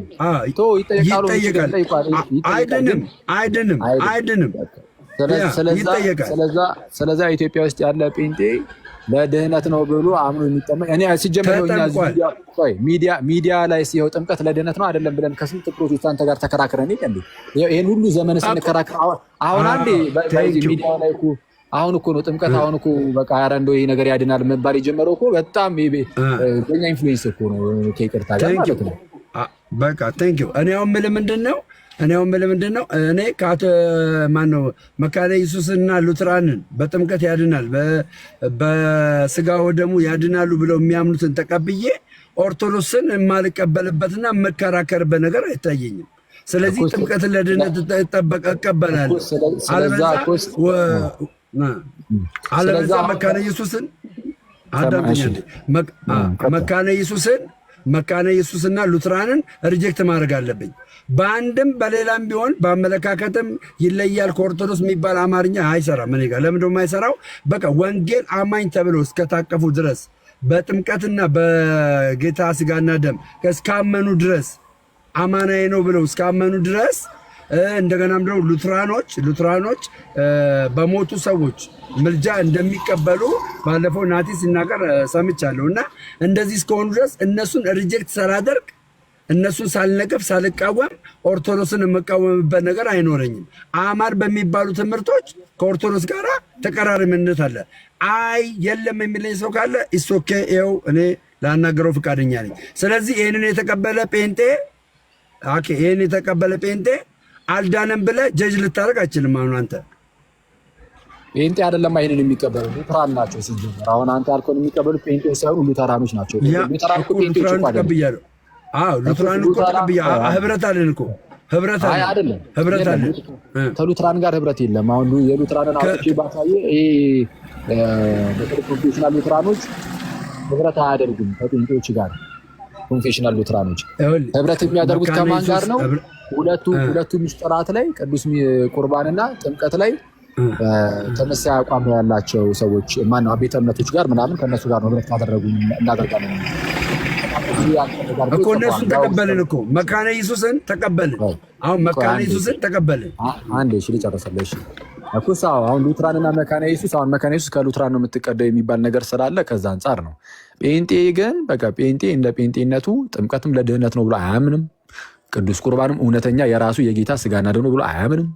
ስለዚህ አሁን አንተ ባልከኝ መሰረት እነዚህ ይሄ ሁሉ ጴንጤ የማይድን ከሆነ እሱን ያዝ እናደርገውና የጴንጤ ነው ስለዛ በቃ ወደ እናደርገውና አሁን ሉትራንና ኦርቶዶክስ ብቻ ብለን ነው እናወራለን። አሁን ለምን ይጠመቃሉ? እሺ ወይ ለመተባበር ነው ለማሳየት ምን አይደለም። ሞቱን በሚመስል ሞት አኬ አንድ አዳምጪ። ሞቱን በሚመስል ሞት ትንሳኤን በሚመስል ትንሳኤ ለመተባበር ብሎ ነው መጽሐፍ ቅዱስም የሚያሳየን አይደል? እዛ ጋር ሮሜ አንተ የምትለው የመጽሐፍ ቅዱሱን ነው። እኔ እያልኩ ያለው ደግሞ ጴንጤን ነው። የኔ መጽሐፍ ቅዱስ ነው። ጴንጤ እኮ በመጽሐፍ ቅዱስ ነው የሚመራው። አለብዛ የሆነ ልስማና እንግዲህ ጥምቀትን አልጠመቅም፣ አይጠቅመኝም፣ አያድነኝም የሚል ሰው ካለ እኔም አናግረዋል። አይጠቅመኝም አይሉም። ጥምቀት አይጠቅምም አንጠመቅም ሳይሆን የሚሉት እንጠመቃለን። የምንጠመቀው ግን ሞተን መነሳታችንን ለማሳየት በአደባባይ ለማሳየት ለዛ ነው ላሳየት። የዶክተር ተስፋዬ ሮበሌ ላውጣልን መሰለኝ ምናልባት ያየሁት ይመስለኛል ሰምቻለሁ። ግን ማለት ነው አኬ እያወጣች አንድ ነገር ልንገርህ ለምሳሌ ያክል ህፃናቶች ሳያምኑ ነው የሚጠመቁት። ሳያምኑ ነው የሚጠመቁት በወላጆቻቸው እምነት ማለት ነው። የትም አልሄድኩም። በቤተክርስቲያን ከሆነ የወላጆቻቸው እምነት ግን እንደ ቤተክርስቲያን እምነት መሆን አለበት ግዴታ። ሁለት አይነት ቢሆኑስ? አሁን ሚስትየው ጴንጤ አባትየው ኦርቶዶክስ ቢሆንስ? እኩስ ምንድነው? ለልጁ ኃላፊነትን የሚወስደው እሱ ይሆናል። ጴንጤዋን እኛ ጋር መታ ማስቀመጥ አትችልም። ኦርቶዶክስ። ስለዚህ አሁን በአንተ እምነት ልጅ ይድናል። አንተ ባመንከው ልጅ ይድናል። እሺ ልጅዮ እያመነ ያድጋል ነው የምንለው እኛ። በእኛ ምንድነው ልክ በአይሁዳውያን ዘንድ ለምሳሌ አንድ ሰው ወደ አይሁድ እምነት ለመጨመር ምን ማድረግ አለበት? በአብርሃም በይስሐቅ በያዕቆብ አምላክ መገረዝ አለበት። ከመገረዙ በፊት ግን እስራኤሎች ስማ አምላካችን እግዚአብሔር አንድ እግዚአብሔር ነው የሚለውን ማመን መቀበል አለበት እና እሱን ያምናል፣ በእግዚአብሔር ያምናል። ከዛን ይገረዛል። ምንድን የአይሁድ ልጅ ከሆነ ግን ገና ከህፃንነቱ ሳያምን በፊት ተገርዞ ይጀምራል።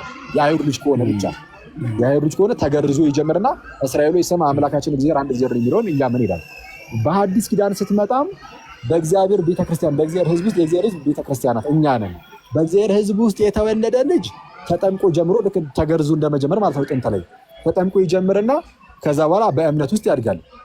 ከውጭ የሚመጣ ግን ከህዝቡ ውጭ የሚመጣ ሰው ካለ ትልቅ ሰው ካለ ግን የእግዚአብሔር ልጅ በሚሆነው በጌታችን በክርስቶስ ኢየሱስ አምኖ ተጠምቆ ይመጣል። እምነቱን ያስቀድማል ማለት ነው እና እንደዛ ነው።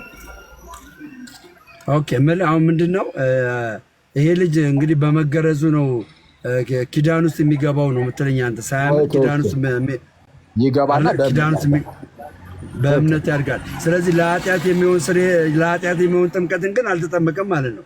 ለኃጢአት የሚሆን ጥምቀት አልተጠመቀም ማለት ነው። ስለ ግዝረት ስላወራህ እኮ ነው እንደዛ ያልኩት። ስለ ጥምቀት ነው እንዴ?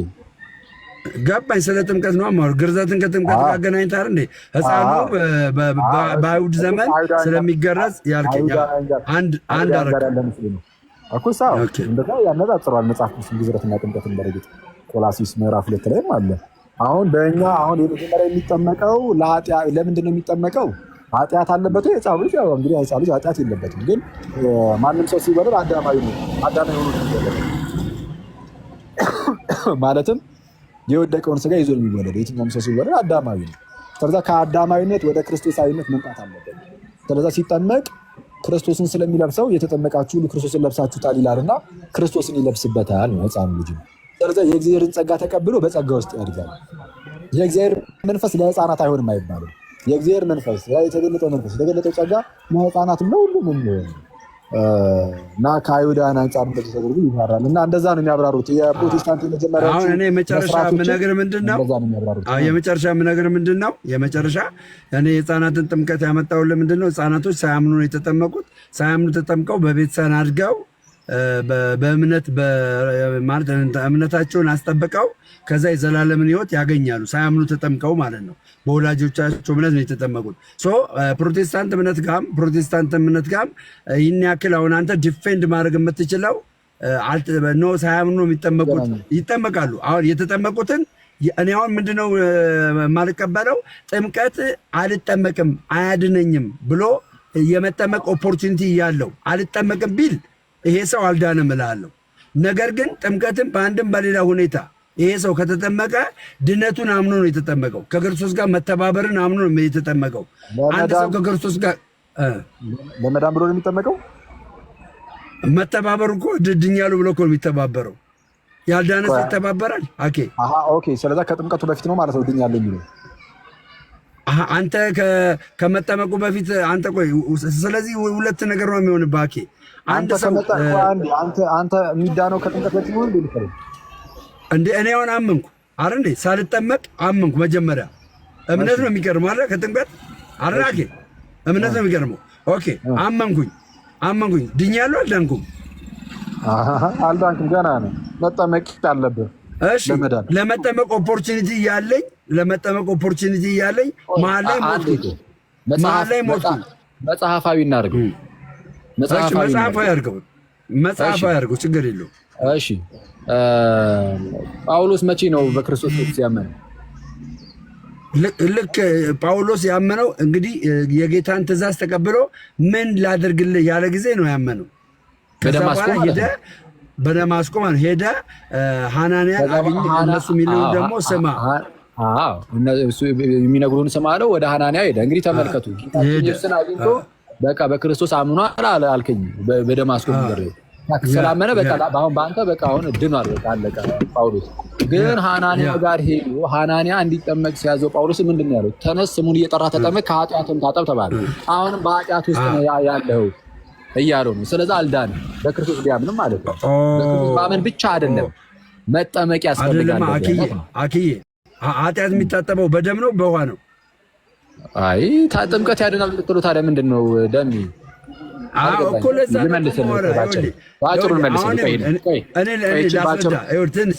ትንሽ ልበልና ከዛ ትሄድበታለህ። አይቺ ጥያቄው አለ መልስ በደም ነው ወይስ በውሃ ነው ያልኩህ? ከኃጢአት ታጠብ ስላለው አሁን ጥምቀትን እራሱ አሁን ሳታስቡ ማቃረል ጥምቀትን ዝም ብለህ ውሃ ብቻ የምትለው አይደለም። ጥምቀት እንደዚህ ዝም ብለህ ውሃ አይደለም። ከዛ ሀሳብ አይደለም፣ ከዛ ኮንሰፕት አይደለም የተናገርኩት። እሺ ምንድነው ኃጢአት የሚታጠበው? በደም ግን ኃጢአት የሚታጠበው ጥምቀት ውስጥ ስትገባ። አሁን እግዚአብሔር ያዘጋጀው ስፍራ አለ። አንተ ከኃጢአት በክርስቶስ ደም እንድትታጠብ ያዘጋጀልህ ስፍራ ጥምቀት ነው። ልክ ጥምቀቱ ስትገባ በክርስቶስ ደም ታጥበህ ነጽተህ ትወጣለህ ነው ትምህርቱ። እንደዛ ነው።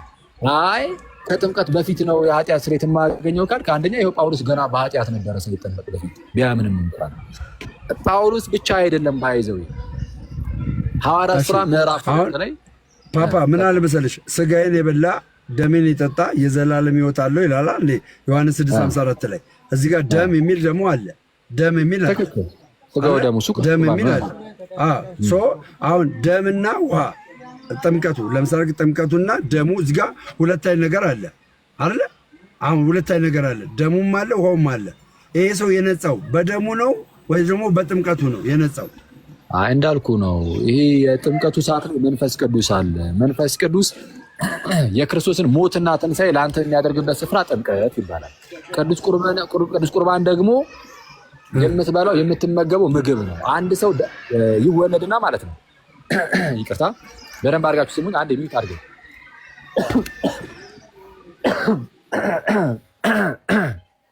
እሺ ቴንኪዩ። አንድ ሰው ይወለዳል። ከተወለደ በኋላ ምግብ እየበላ ያድጋል። መወለድ አለ። ከዛ ቀጥሎ ደግሞ ማደግ አለ። በመንፈሳዊው ዓለም ደግሞ በጥምቀት በኩል ዳግም ይወለዳል። ሰው ከመንፈስ ካልተወለደ በቀር ወደ እግዚአብሔር መንግስት ሊገባ አይችልም ብሏልና ጌታችን። በጥምቀቱ ሰው ዳግመኛ ይወለዳል፣ ሪጀነሬት ያደርጋል። የኃጢአት ስርየትን አግኝቶ አዲስ ሰው ይሆናል። ከዛ በኋላ የተወለደው ያ ሰው ደግሞ በመንፈስ ስለሆነ የተወለደው በመንፈስ ማደግ ደግሞ አለበታል። መንፈሳዊ እድገት ደግሞ ይጠበቅበታል። ቅዱስ ቁርባን እየተመገበ ደግሞ ስጋውን እየበላ ደሙን እየጠጣ ደግሞ ምንድነው እያደገ ይሄዳል ነው። እና አሁን ይሄ ደም ያልከው እሱ ቅዱስ ቁርባን ላይ ያለው እየበላን እየጠጣን የምናደርገው ነው። በጥምቀት ውስጥ ደግሞ ከኃጢአታችን እንፈወሳለን ወይም ደግሞ እንነጻለን ስንል ኦፍኮርስ የክርስቶስ የራሱ ደም ሆኖ መስቀል ላይ የተሰራውን ራሱን ስራ ቀጥታ ታገኘዋለህ። ስለ ኃጢአት ክርስቶስ ኢየሱስ ራሱን አሳልፎ ስለ ሁላችን ሰጥቷልና፣ ስለዛ እንደዛ ነው በአጭሩ። ጉሮሮ የራሱ ሶር ሆነ። እሺ እንደዛ ነው። እንጨርስ መሰለኝ ሲሶይ፣ ሰዓትም ሄደ። እሺ እንጨርስ። የመጨረሻ ሁለት ደቂቃ ከሰባት